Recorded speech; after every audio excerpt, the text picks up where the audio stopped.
Problem no problem. So ಎಲ್ಲರಿಗೂ ನಮಸ್ಕಾರ. ನಾನು ಮಾತಾಡಿದ್ದೆಲ್ಲ ಕೇಳಿಸ್ತಾ ಇದೆಯಾ? ಕೇಳಿಸ್ತಾ ಇದ್ರೆ ಎಲ್ಲರೂ ಕ್ಲಿಯರ್ ಅಂತ ಹೇಳಿ ಚಾಟ್ ಬಾಕ್ಸ್ ಅಲ್ಲಿ ಹಾಕಿ ಪ್ಲೀಸ್. ಸಂಜೀವ್ ಪೂಜಾರಿ, ಎಲ್ಲಿ ಅವ್ರು ನೀವು? ಪೂಜಾರ್ ಊರ್ ಬದಿಯಾರ? ಎಲ್ಲಾಯ್ತು ಮಾರ್ರೆ? Akash HR, okay, thank you so much. Sindhu welcome madam. Akash thank you so much. Hitesh ಅವರು welcome welcome. Suma madam thank you so much. Hanumesh ಅವರು ಎಲ್ಲಿ ಅವರು? ಉಡುಪಿ ಅವರು. Very good very good. Prakash Badiger, okay. Nagaraju R. ನೀವು ಎಲ್ಲರೂ ನಿಮ್ಮ ಹೆಸರು, ಅದಾದ್ಮೇಲೆ ಯಾವ ಊರು, ಎಷ್ಟು ವರ್ಷದಿಂದ ಏಜೆಂಟ್ ಇದ್ದೀರಾ ಅಂತ ಹೇಳಿ ಹಾಕ್ಬೋದು ಚಾಟ್ ಬಾಕ್ಸ್ ಅಲ್ಲಿ. ಯಾಕೆ ನಮ್ ಕಾರ್ಯಕ್ರಮದಲ್ಲಿ ಸುಮಾರು ಜನ ಬರ್ತಾ ಇದ್ದಾರೆ, ಹಿಂಗಾಗಿ ಎಲ್ಲರನ್ನು ನೆನ್ಪಿಟ್ಕೊಳ್ಳೋದು ಕಷ್ಟ ಆಗುತ್ತೆ. ಬಟ್ ಕೆಲವೊಂದು ಹೆಸರುಗಳು ನೆನ್ಪಿಡ್ತವೆ. ಮಾತಾಡ್ತಾ ಮಾತಾಡ್ತಾ ಟೀ ಕುಡಿತೀನಂತೆ. Thank you so much. Okay, Sadashiv Mangaluru, okay okay. Acharya, okay. Last week ಬಂದಿದ್ರೆ ಇಲ್ವಾ ಸದಾಶಿವ್ ಆಚಾರ್ಯರು? ಮಂಗಳೂರಲ್ಲಿ ಸ್ವಲ್ಪ ಉಡ್ಲಾಡ್ದ ಶಂಭುಲಿಂಗ ಬಿಬಿ ಅಂದ್ರೆ ಬಸವನ Tumakuru, okay okay, Tumakuru, okay. Sanjeev Pooja, Vishal from Belgaum, okay. LIC advisor, okay. ಓಡಲ್ಪತಿ ಇದೆಯವ್ರು, ಎಲ್ಲಿ ಅವರು ಗೊತ್ತಾಗಿಲ್ಲ. ನಾಗೇಂದ್ರ KS ಬೆಂಗಳೂರು, ಗೊತ್ತು, okay. Chaitra Rajesh Kapu Udupi, okay. Mallikarjuna Ranebennur, wonderful wonderful. Nagaraj R Tumakuru, okay. Shruti madam Hiriyur, okay, fine fine. Mahantesh Degginal ಇಲ್ಕಲ್ದವ್ರ. Rajendra Shirmoji Bailhongal, okay. Namita madam Sullia, okay. Yogesh SS Bengaluru, okay. Narasimha sir team, okay. Prasanna Kumar Bengaluru, okay. Thank you so much, thank you so much. Prasanna ನಮ್ಮವರು, ನೀವು feedback ಎಲ್ಲ ಆಗ್ತಿರ್ತಾನೆ, okay. Good evening Akash HR. I am in this Hassan, okay. 1 year 3 months agency. Thank you so much. Wonderful, wonderful. Gururaj R, Bengaluru wins. Okay. Namaskara Gururaj avara. Thank you so much. Mahalakshmi Hassan. Fair enough. Ellarigu swagata suswagata. Thank you Savita madam. Kavya madam is from Molakalmur, okay. Krishnappa DA branch, okay. Nama Narasimha sir branch. Sunanda Bagalkot, okay. Bagalkot ಅವ್ರ, ನಮ್ದು education ಅಲ್ಲೇ ಆಗ್ಯದ ನೋಡ್ರಿ. Rangaswamy Nanjangud, okay. ತೋಟದವ್ರು, ನಮಸ್ಕಾರ ರೀ. ತೋಟದ ಇಲ್ಕಲ್ದವ್ರು, ನೀವು ರೆಗ್ಯುಲರ್ ಬರ್ಲಿಗತ್ತೀರಿ. Ajay Kumar Hosadurga, welcome welcome, okay. ಎಲ್ಲರಿಗೂ ಸ್ವಾಗತ ಸುಸ್ವಾಗತ. ಇವತ್ತಿದ್ದು ಪ್ರದೀಪ್ ಅವರೇ ವೆಲ್ಕಮ್. ಸೊ ಇನ್ಮೇಲೆ ಆ ಕಡೆ ಫೋಕಸ್ ಮಾಡಲ್ಲ, ಕಾರ್ಯಕ್ರಮ ಶುರು ಮಾಡೋಣ ಅಂತ. ಎಲ್ಲರೂ ಕರೆಕ್ಟ್ ಟೈಮಿಗೆ ಬಂದಿದ್ದೀರಾ. ವಿಶೇಷ ಅಂತಂದ್ರೆ ನಮ್ಮ ಈ ಕಾರ್ಯಕ್ರಮ ಮೊದಲನೇ ಬಾರಿಗೆ ಮೊದಲನೇ ಆವೃತ್ತಿ 100 ವಾರಗಳು ಕಂಟಿನ್ಯೂಸ್ ಆಗಿ ಮಾಡಿದ್ವಿ. ಅದು ಕೋವಿಡ್ ಟೈಮಲ್ಲಿ ಪುಟ್ಟ ಹೆಜ್ಜೆ ದಿಟ್ಟ ನಡಿಗೆ ಅಂತ ಅಂದ್ಬಿಟ್ಟು.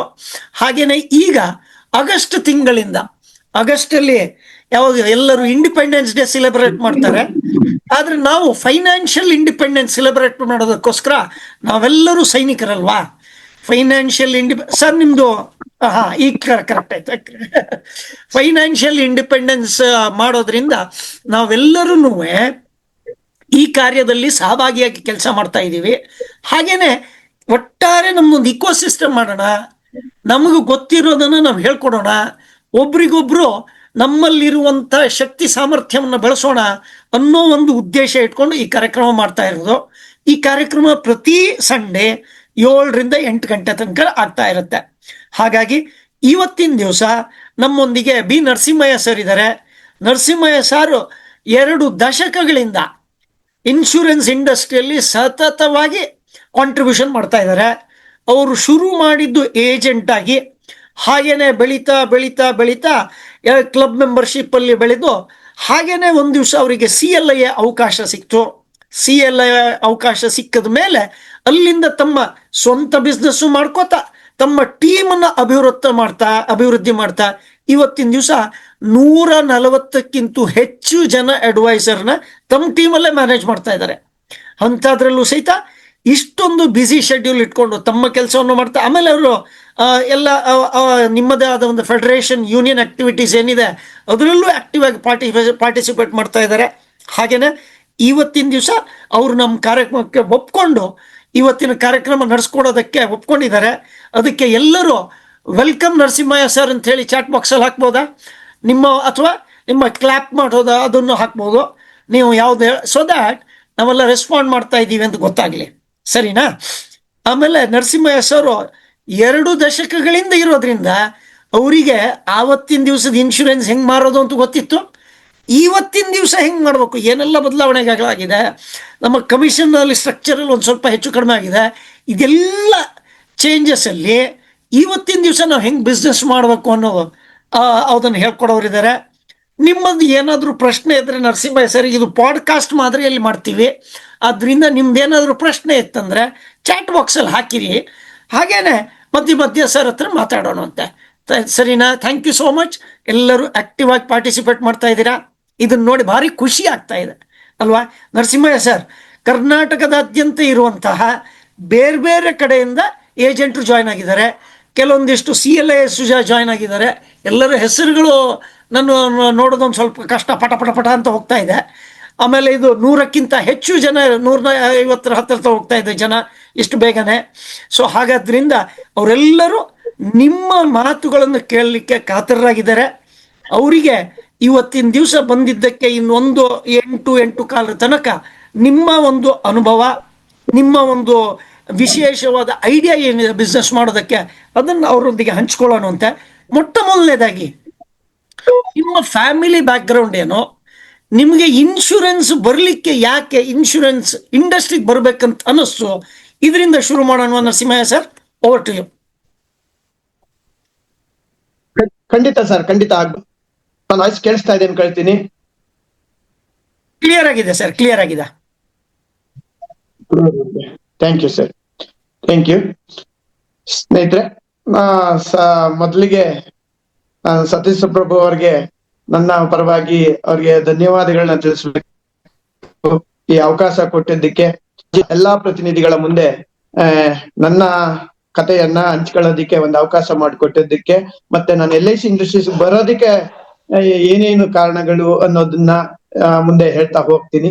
ಮತ್ತೊಮ್ಮೆ ತಾವೆಲ್ಲರೂ ಸಹ ಸರಿಯಾದ ಸಮಯಕ್ಕೆ ಇವತ್ತಿನ ಕಾರ್ಯಕ್ರಮದಲ್ಲಿ ಭಾಗಿಯಾಗಿರೋದಕ್ಕೆ ನಿಮಗೂ ಕೂಡ ನಾನು ಸ್ವಾಗತವನ್ನ ಬಯಸಿದ.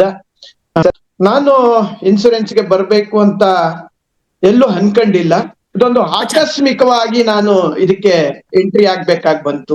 ಆಕಸ್ಮಿಕ ಏನಪ್ಪಾ ಅಂದ್ರೆ, ನಾನು ಸಹ ಬಹಳಷ್ಟು ಜನ ಪ್ರತಿನಿಧಿಗಳ ಹಾಗೆ ತುಂಬಾ ಕಡು ಬಡತನದಲ್ಲಿ ಜೀವನ ಮಾಡ್ತಾ ಇದ್ದಂತ ಫ್ಯಾಮಿಲಿಯಲ್ಲಿ ಹುಟ್ಟಿ ಬಂದಂತವನು. ನಾನು ಬಡತನವನ್ನ ನೀಗ್ಸೋದಿಕ್ಕೆ ಅಥವಾ ಕುಟುಂಬದ ಕಡೆ ಸ್ವಲ್ಪ ಸಪೋರ್ಟ್ ಮಾಡೋದಿಕ್ಕೆ ಬೆಂಗಳೂರಿಗೆ ನಾನು ಕೆಲ್ಸಕ್ಕೆ ಬರ್ಬೇಕಾಗಿತ್ತು. 96-97 ಅಲ್ಲಿ ಬೆಂಗಳೂರಿಗೆ ಬಂದೆ. ಹಾಗೆ ಜೀವನ ನಡೀತಾ ಇರ್ಬೇಕಾದ್ರೆ ನಾನು ಬೆಂಗಳೂರಿಗೆ ಬಂದಾಗ 765 ರೂಪಾಯಿ ನನ್ನ ಸ್ಯಾಲ್ರಿ ಇತ್ತು. ಒಂದು ಕಂಪ್ನಿನಲ್ಲಿ ಕೆಲಸ ಮಾಡ್ತಾ ಇರ್ಬೇಕಾದ್ರೆ ಒಂದು ದಿನ ಸಂಡೆ, ನನ್ನ 2000ನೇ ಇಸ್ವಿನಲ್ಲಿ ನಮ್ಮ ಸ್ನೇಹಿತರು, ನಾನು ಬೊಮ್ಮಸಂದ್ರ ಇಂಡಸ್ಟ್ರಿಯಲ್ ಏರಿಯಾದಲ್ಲಿ ಇದ್ದೆ, ನನ್ನ ಸ್ನೇಹಿತರು ಬಂದು ಯಲ್ಚನಹಳ್ಳಿಲಿ ಇದ್ರು, ನಮ್ಮೂರವರು. ಅವರ ರೂಮ್ಗೆ ನಾನು ಹೋದಾಗ ಸಂಡೆ ಇದೆ ಅಂತ ಅಲ್ಲಿಗೆ ಒಬ್ರು ಪ್ರತಿನಿಧಿ ಬಂದಿದ್ರು, ಮದ್ದೂರಿಂದ ಚಿಕ್ಕದೇವೇಗೌಡ ಅಂತ. ಅವರು ನನ್ನ ಸ್ನೇಹಿತರ ಹತ್ರ ಪಾಲಿಸಿ ಮಾಡ್ಸಿದ್ರು, ರಿನ್ಯೂವಲ್ ಪ್ರೀಮಿಯಂ ನ ಕಲೆಕ್ಟ್ ಮಾಡ್ತಾ ಇದ್ರು. ಅವಾಗ ನೀವ್ ಯಾರು ಅನ್ನೋದಕ್ಕೆ, ನಾನು ಇದೇ ಊರವರು, ಸೇಮ್ ಊರವರೇ ನಾವಿಬ್ರು, ನಾನು ಬೊಮ್ಮಸಂದ್ರದಲ್ಲಿ ಇದ್ದೀನಿ ಅಂತ ಹೇಳಿದೆ. ಅದಕ್ಕೆ ಅವರು, ನೀವು ಪಾಲಿಸಿ ಯಾಕೆ ತಗೋಬಾರ್ದು ಅಂತ ನನ್ನನ್ನ ಕೇಳಿದ್ರು. ಓಕೆ ಸರ್, ನನ್ನ ಸ್ಯಾಲ್ರಿ ಬಂದು ಈ ತರ ಇದೆ, ರೂಪಾಯಿ ಇದೆ, ಹಂಗಾಗಿ ನಾನು ವರ್ಷಕ್ಕೊಂದ್ಸಾರಿ ಬೋನಸ್ ಬರುತ್ತೆ, ಆ ಬೋನಸ್ ಟೈಮ್ ಅಲ್ಲಿ ನಿಮ್ಮ ಹತ್ರ ಪಾಲಿಸಿ ತಗೊಳ್ತೀನಿ, ನಾನು ದಸರಾ ಟೈಮ್ ಅಲ್ಲಿ ಬನ್ನಿ ಸರ್ ಅಂತ ಹೇಳಿದೆ. ಹಂಗಂದ ತಕ್ಷಣ ಅವ್ರು ಅಷ್ಟಕ್ಕೆ ಸುಮ್ಮನಾಗಿಲ್ಲ, ಒಂದು 10-12 ವಿಸಿಟಿಂಗ್ ಕಾರ್ಡ್ ಕೊಟ್ರು. ಹಂಗಾದ್ರೆ ನೀವು ಕಂಪ್ನಿಲಿ ಕೆಲಸ ಮಾಡ್ತಾ ಇದ್ರೆ ನಿಮ್ಮ ಸ್ನೇಹಿತರಿಗೆಲ್ಲ ಈ ಕಾರ್ಡ್ನ ಕೊಡಪ್ಪ, ಇಂಟ್ರೆಸ್ಟ್ ಇದ್ರೆ ಅವ್ರಿಗೂ ಬೋನಸ್ ಬರುತ್ತಲ್ಲ, ಆಗ ಪಾಲಿಸಿ ಮಾಡ್ಬೋದೇನೋ ಅಂತ ಹೇಳಿದ್ರು. ಸರಿ ಅಂತೇಳಿ ಅವ್ರ ಹತ್ರ ಕಾರ್ಡ್ ಇಸ್ಕೊಂಡು ಮಂಡೇ ನಾನು ಡ್ಯೂಟಿಗೆ ಜಾಯ್ನ್ ಆದಾಗ ಎಲ್ರಿಗೂ ನಮ್ಮ ಫ್ರೆಂಡ್ಸ್ ಗಳಿಗೆ ಹೇಳಿದೆ. ಅವ್ರು ಹೇಳಿದ್ದು ನೋಡಿ, ಈ ತರ ವರ್ಷಕ್ಕೊಂದ್ಸಾರಿ ಕಟ್ಟಿದ್ರೆ ನಿಮಗೆ ಒಂದು 15 ವರ್ಷ 20 ವರ್ಷ ನಾವು ಕಟ್ಟಿದಾಗ ನಮ್ಗೊಂದಷ್ಟು ಅಮೌಂಟ್ ಬರುತ್ತೆ, ಇಲ್ಲ ಅಂದ್ರೆ ನಾವು ಬೋನಸ್ ದುಡ್ಡೆಲ್ಲ ಹಾಳು ಮಾಡ್ಬಿಡ್ತಾ ಇದೀವಿ, ಸ್ಯಾಲರಿ ಕಮಿಟ್ಮೆಂಟ್ ಇಟ್ಕೊಂಡಿದೀವಿ, ಬೋನಸ್ ಎಕ್ಸ್ಟ್ರಾ ಬರುತ್ತೆ, ಈ ತರ ಮಾಡೋಣ ಅಂತ ಸುಮ್ನೆ ಜನರಲ್ ಆಗಿ ಅವ್ರಿಗೆ ನಾನು ಹೇಳಿದೆ. ಅವ್ರೆಲ್ರು ಹೌದು ಚೆನ್ನಾಗಿದೆ ಅಂತ ಹೇಳಿ 12 ಜನದಲ್ಲಿ 8 ಜನ ಒಪ್ಕೊಂಡ್ರು, ಆಯ್ತು ಅಂತ. ದಸರಾನು ಬಂತು. ದಸರಾಕ್ಕೆ ಆ 8 ಜನ ಅವ್ರೇಜ್ ಅವ್ರು ಹೇಳಿದ್ರು, ನಮ್ಮ ಏಜೆಂಟ್ 50,000 ರೂಪಾಯಿ ಪಾಲಿಸಿ ತಗೊಂಡ್ರೆ ಇಯರ್ಲಿ 3,000 ರೂಪಾಯಿ ಬರುತ್ತೆ ಅವರೇಜ್ ಅಂತ. 3,000 ರೂಪಾಯಿ ಎಲ್ರು ಬೋನಸ್ ಬಂದಿತ್ತಲ್ಲ ಎಲ್ಲ ಕೊಟ್ಬಿಟ್ರು. 3,600 700 ಬಂದಿತ್ತು. 12 ಜನದಲ್ಲಿ 8 ಜನ ಕೊಟ್ಬಿಟ್ರು ನನ್ನ ಮಾತಿನ ಮೇಲೆನೆ. ಸರಿ, ರಜಾ ಇತ್ತು, ನಾನು ಊರ್ಗ್ ಹೋದೆ, ರಜಾ ಇತ್ತು. ಆ ಏಜೆಂಟ್ ನಮ್ಮ ಊರಿಗೆ 3 ಕಿಲೋಮೀಟರ್ ಅಲ್ಲಿ ಇದ್ರು. ಸರಿ ನಾನು ಆ ಅವಾಗೆಲ್ಲ ಮೊಬೈಲ್ ಫೋನ್ ಇಲ್ಲ 2000 ಇಸ್ವಿನಲ್ಲಿ, ನಮ್ಮ ಹತ್ರನೂ ಇರ್ಲಿಲ್ಲ, ಏಜೆಂಟ್ ಹತ್ರನೂ ಇರ್ಲಿಲ್ಲ. ಸರಿ Correct. ನಮ್ಮೂರ್ಗ್ ಹೋಗಿ ನಮ್ಮೂರಿಂದ ಒಂದ್ ಸೈಕಲ್ ತಗೊಂಡು ಆ ಏಜೆಂಟ್ ಊರ್ಗ್ ಹೋದೆ. ಮನೆ ತೋರ್ಸಿದ್ರು. ಆ ಮನೆಗ್ ಹೋದಾಗ ಏಜೆಂಟ್ ಇರ್ಲಿಲ್ಲ, ಇವಾಗ KM ದೊಡ್ಡಿಗೆ ಹೋದ ಅಂತ ಹೇಳಿದ್ರು. ಅಚ್ಚಾ. ಸರಿ ನಾನೇನ್ ಮಾಡೋದು, KM ದೊಡ್ಡಿಲಿ ಎಲ್ಲಿರ್ತಾರೆ ಅಂದ್ರೆ ಒಂದ್ ಪಾತ್ರೆ ಅಂಗಡಿ ಹತ್ರ ಇರ್ತಾರೆ ಅಂತ ಹೇಳಿದ್ರು ಅವ್ರ ಮಿಸ್ಸಸ್. ಸರಿ ಅವ್ರ ಮಿಸ್ಸಸ್ಗೆ ಹೇಳ್ದೆ ನಾನು, ನೋಡಮ್ಮ ಈ ತರ ಅವ್ರ ಪಾಲಿಸಿ ಕೇಳಿದ್ರು, ಈ ತರ 8 ಜನ ನನ್ನ ಹತ್ರ ದುಡ್ಡು ಕೊಟ್ಟಿದ್ದಾರೆ, ಅವ್ರಿಗೆ ಹೇಳಿ ಅಂತ. ಇಲ್ಲ ಪಾತ್ರೆ ಅಂಗಡಿ ಹತ್ರ ಇರ್ತಾರೆ ಹೋಗಿ ಅಂತ. ಸರಿ ಅದೇ ಸೈಕಲ್ ತಗೊಂಡು ಇನ್ನು 3 ಕಿಲೋಮೀಟರ್ KM ದೊಡ್ಡಿಗೆ ಹೋದೆ. ಆ KM ದೊಡ್ಡಿಗೆ ಹೋದಾಗ ಆ ಪಾತ್ರೆ ಅಂಗಡಿ ಹತ್ರ ಕೇಳಿದೆ, ಅವ್ರು ಜಸ್ಟ್ ಇವಾಗ ಹೋದ್ರು ಸರ್, ಮುಂದೆ ಪಾಸ್ ಆದ್ರು, ಈಗ ಇಲ್ಲೇ ಇದ್ರು ಇಷ್ಟೊತ್ತವರೆಗೆ ಅಂತ ಹೇಳಿದ್ರು. ಸರಿ ಆ ಪಾತ್ರೆ ಅಂಗಡಿಯವ್ರಿಗೂ ಹೇಳ್ದೆ, ಈ ತರ ಹೇಳಿದ್ರು ಸರ್, ಬೆಂಗಳೂರಿಂದ ಬಂದಿದ್ದೀನಿ, ಅವ್ರಿಗೆ ಹೇಳಿ ಅಂತ. ಸರಿ ಅಂತ ಹೇಳಿ ವಾಪಸ್ ನಾನು ಊರಿಗೆ ಬಂದ್ಬಿಟ್ಟೆ. ಊರಿಗೆ ಬಂದು ರಜಾನು ಮುಗೀತು, ನಾನು ಬೆಂಗಳೂರಿಗೂ ಬಂದ್ಬಿಟ್ಟೆ. ಸರಿ ಒಂದ್ 4-5 ದಿನ ಅವ್ರು ಬಂದೂ ಇಲ್ಲ. ಅವಾಗ ನಮ್ಮ ಹತ್ರ ಅಂತೂ ಫೋನ್ ಇರ್ಲಿಲ್ಲ, ಅವ್ರು ಬಂದಿಲ್ಲ. ಸರಿ ಏನ್ ಮಾಡೋದು ಅಂತ ಹೇಳಿ 8 ಜನ ದುಡ್ಡು ಇಟ್ಕೊಂಡು ಏನ್ ಮಾಡೋದು, ಇಲ್ಲೇ LIC ಆಫೀಸ್, ನಾನು ಮಾರ್ಕೆಟ್ ಹೋದಾಗ ನೋಡ್ತಿದ್ನಲ್ಲ ಟೌನ್ ಹಾಲ್ ಅಲ್ಲಿ, ಸರಿ ಆ ಆಫೀಸ್ಗೆ ಹೋಗಿ ಡೈರೆಕ್ಟ್ ಆಗಿ ಕಟ್ಬಿಟ್ಟು ಬಂದ್ಬಿಡೋಣ 8 ಜನದ್ದು ಅಂತ ಹೇಳಿ. ನಾನೇನ್ ನನ್ನ ಹತ್ರ ದುಡ್ಡು ಮಾತ್ರ ಇದೆ, ಏನೂ ಇಲ್ಲ ಪ್ರಪೋಸಲ್.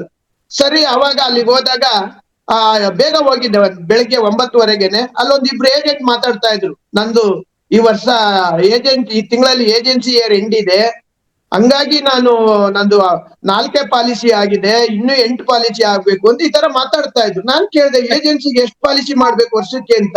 12 ಆಗ್ಬೇಕು ಸರ್, ನಂದು ಈ ವರ್ಷ ಮಾಡಕ್ ಆಗಿಲ್ಲ ಅಂದ್ರು. ನನ್ನ ಹತ್ರ 8 ರೆಡಿ ಇದೆ. ಅಯ್ಯೋ ಅಯ್ಯೋ ಒಳ್ಳೆ ಕೆಲಸ ಆಯ್ತಲ್ಲ ಅಂತ ಹೇಳಿ 10:30ವರೆಗೆ ವೆಯ್ಟ್ ಮಾಡ್ತಾ ಇದ್ದು. 10:30ಗೆ ಹೋದೆ. ಅಲ್ಲಿ ಒಬ್ರು ಡೆವಲಪ್ಮೆಂಟ್ ಆಫೀಸರ್ ಇದ್ರು, ಆಗ ನಂದು SSLC ಮಾತ್ರ ಆಗಿತ್ತು. ಅಲ್ಲಿ ಅಚ್ಚಾ. ಹೇಳಿದ್ರು, ಅವತ್ತು 2000 ಇಸ್ವಿಗೆ IRDA ಬಂದಿತ್ತು. ಹಾ. ಅರ್ಬನ್ ಅಲ್ಲೆಲ್ಲ PUC ಕಂಪ್ಲೀಟ್ ಆಗಿರ್ಬೇಕಾಯ್ತು ಅರ್ಬನ್ ಅಲ್ಲಿ ಏಜೆನ್ಸಿ ತಗೋಬೇಕಾದ್ರೆ. ಸರಿ ನಂದು Correct. SLC ಆಗಿದೆ. ಆ ಡೆವಲಪ್ಮೆಂಟ್ ಆಫೀಸರ್ ಮೀಟ್ ಮಾಡಿದಾಗ ಅವ್ರು ಹೇಳಿದ್ರು, ಆಗಲ್ಲ, ಇಲ್ಲಿ PUC ಕಂಪ್ಲೀಟ್ ಆಗಿರ್ಬೇಕು, ಒಂದ್ ಕೆಲಸ ಮಾಡು ಅಂತ ಹೇಳಿ ಆ ಏಜೆನ್ಸಿ ತೋರ್ಸಿದ್ರು. ಇವ್ರ ಹತ್ರ ಸಬ್ ಏಜೆನ್ಸಿ ತರ ಮಾಡು ನೀವು, ಅವಾಗ ನಿಮ್ಗೆ ಅವ್ರೊಂದು 10% ಕಮಿಷನ್ ಕೊಡ್ತಾರೆ, ನೀವ್ ಮಾಡ್ಬೋಗು, ಏನ್ ನಂಬಿಕೆಗೆ ಮಾಡ್ಬೋದು, ತೊಂದ್ರೆ ಇಲ್ಲ, ಈಗ ಆಲ್ರೆಡಿ 8 ಇದೆ ಅಂತ ಹೇಳ್ತೀಯ ಅಂತ ಹೇಳಿದ್ರು. ನನಗೇನೋ ಸಮಾಧಾನ ತಂದ. ಸರಿ ಹಂಗೆ ಕೂತು ಮಾತಾಡ್ತಾ ಇದ್ದೆ. 12:30 ಆಗೋಯ್ತು. ಅವ್ರ ಮುಂದೆನೆ ಕೂತೀನಿ. ಸರಿ ಅವರು ನಿಮ್ಮಲ್ಲೇ ತಗೋಬೇಕು ಅಂದ್ರೆ ರೂರಲ್ ಏರಿಯಾದಲ್ಲಿ ನೀವು SLC ಮೇಲೆ ತಗೋಬಹುದು, ನೀವು ರೂರಲ್ ಅಚ್ಚಾ. ಏರಿಯಾ ನೋಡಿ ಅಂತ ಹೇಳಿದ್ರು.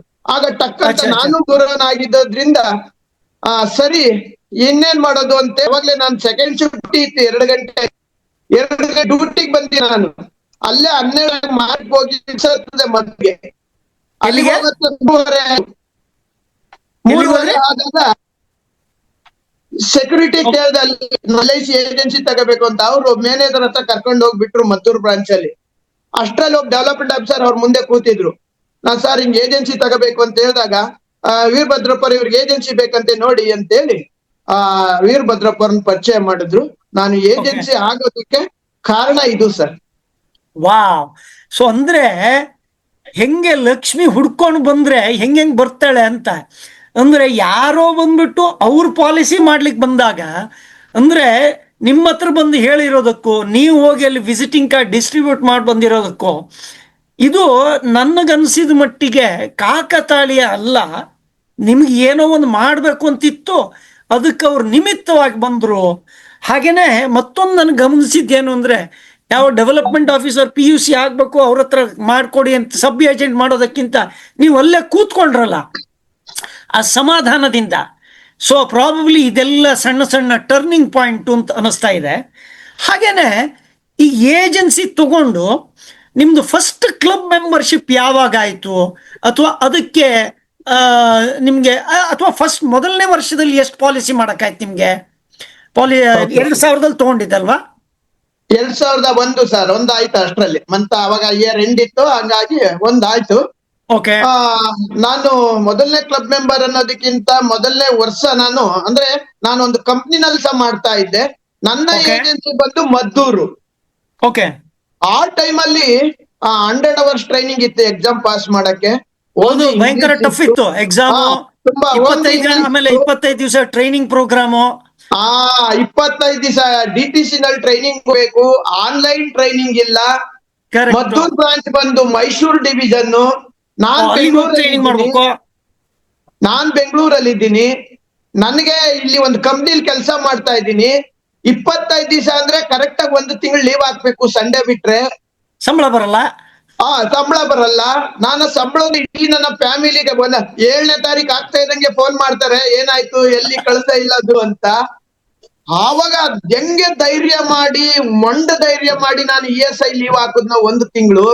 1 Okay. ತಿಂಗಳು ESI ಲೀವ್ ಹಾಕಿ ಮೈಸೂರಲ್ಲಿ 1 ತಿಂಗಳಿಗೆ ಅವ್ರ ಓನರ್ ಹತ್ರ ರಿಕ್ವೆಸ್ಟ್ ಮಾಡ್ಕೊಂಡು ಅಡ್ವಾನ್ಸ್ ಕೊಡದಂತೆ ಒಂದು 200 ರೂಪಾಯಿಂದ ರೂಮ್ ಮಾಡ್ಕೊಂಡು ಟ್ರೈನಿಂಗ್ ಮುಗಿಸ್ದೆ. 100 ಮಾರ್ಕ್ಸ್ಗೆ 50 ಬರ್ಬೇಕಾಗಿತ್ತು, 66 ಮಾರ್ಕ್ಸ್ ಬಂದು ಓನ್ಲಿ ಇಂಗ್ಲಿಷ್ ಅಲ್ಲಿ ಇತ್ತು. ನಾನು ಹಳ್ಳಿ ಹುಡುಗ, ಓನ್ಲಿ ಕನ್ನಡ ಮಾತ್ರ ನನಗ್ ಗೊತ್ತು. SLC ಓದಿರೋದು. SLC ನಲ್ಲೂ 229 ಮಾರ್ಕ್ಸ್ ಮಾತ್ರ.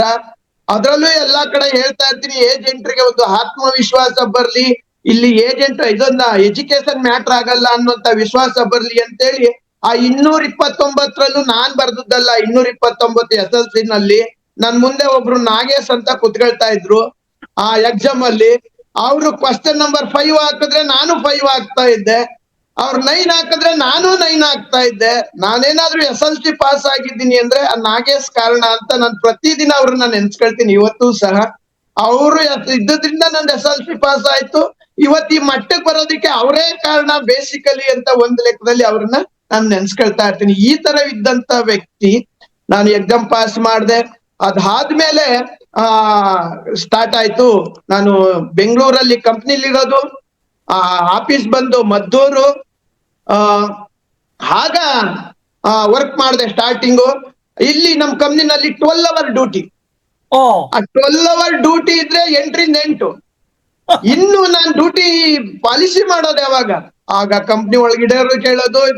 ಮೊದಲನೇ ವರ್ಷ 80 ಪಾಲಿಸಿ ಮಾಡಿದೆ. 12 ಅವರ್ ಡ್ಯೂಟಿ ಮಾಡಿ ಮದ್ದೂರ್ ಬ್ರಾಂಚ್ ಇದು ಮಾಡ್ತಾ ಇದ್ದೆ. ಮೊದಲನೇ ವರ್ಷ ಮಾಡಿದೆ. ಜೊತೆಗೆ ನನಗೆ ಇದೆಲ್ಲ ಮಾಡೋದಿಕ್ಕೆ ನಾನು ಬೆಂಗಳೂರಲ್ಲಿ ಇದ್ದುಕೊಂಡು ನಾನು ಇದು ಮಾಡೋದಿಕ್ಕೆ ಏನಪ್ಪ ಆಯ್ತು ಅಂದ್ರೆ, ನಮ್ಮ ಡೆವಲಪ್ಮೆಂಟ್ ಆಫೀಸರ್ KH ವೀರಭದ್ರಪ್ಪ ಅನ್ನೋರು ಪ್ರತಿ ಸಂಡೇ ಟ್ರೈನಿಂಗ್ ಕೊಡ್ತಾ ಇದ್ರು. ಅವ್ರ ಮನೆಯಲ್ಲೇ ಕೂರ್ಸಿ ಟ್ರೈನಿಂಗ್ ಕೊಡ್ತಾ ಇದ್ರು. ನಾನು ಬೆಂಗಳೂರಿಂದ ಪ್ರತಿ ಸಂಡೇ ಅವ್ರ 10 ಗಂಟೆಗೆ ಮೀಟಿಂಗ್ ಇದ್ರೆ 9ರಿಂದ 9:30 ಅಲ್ಲಿ ಹಾಜರ್ ಇರ್ತಾ ಇದ್ದೆ ಅವ್ರ ಮನೆ ಒಳಗಡೆ. ಅಚ್ಚಾ.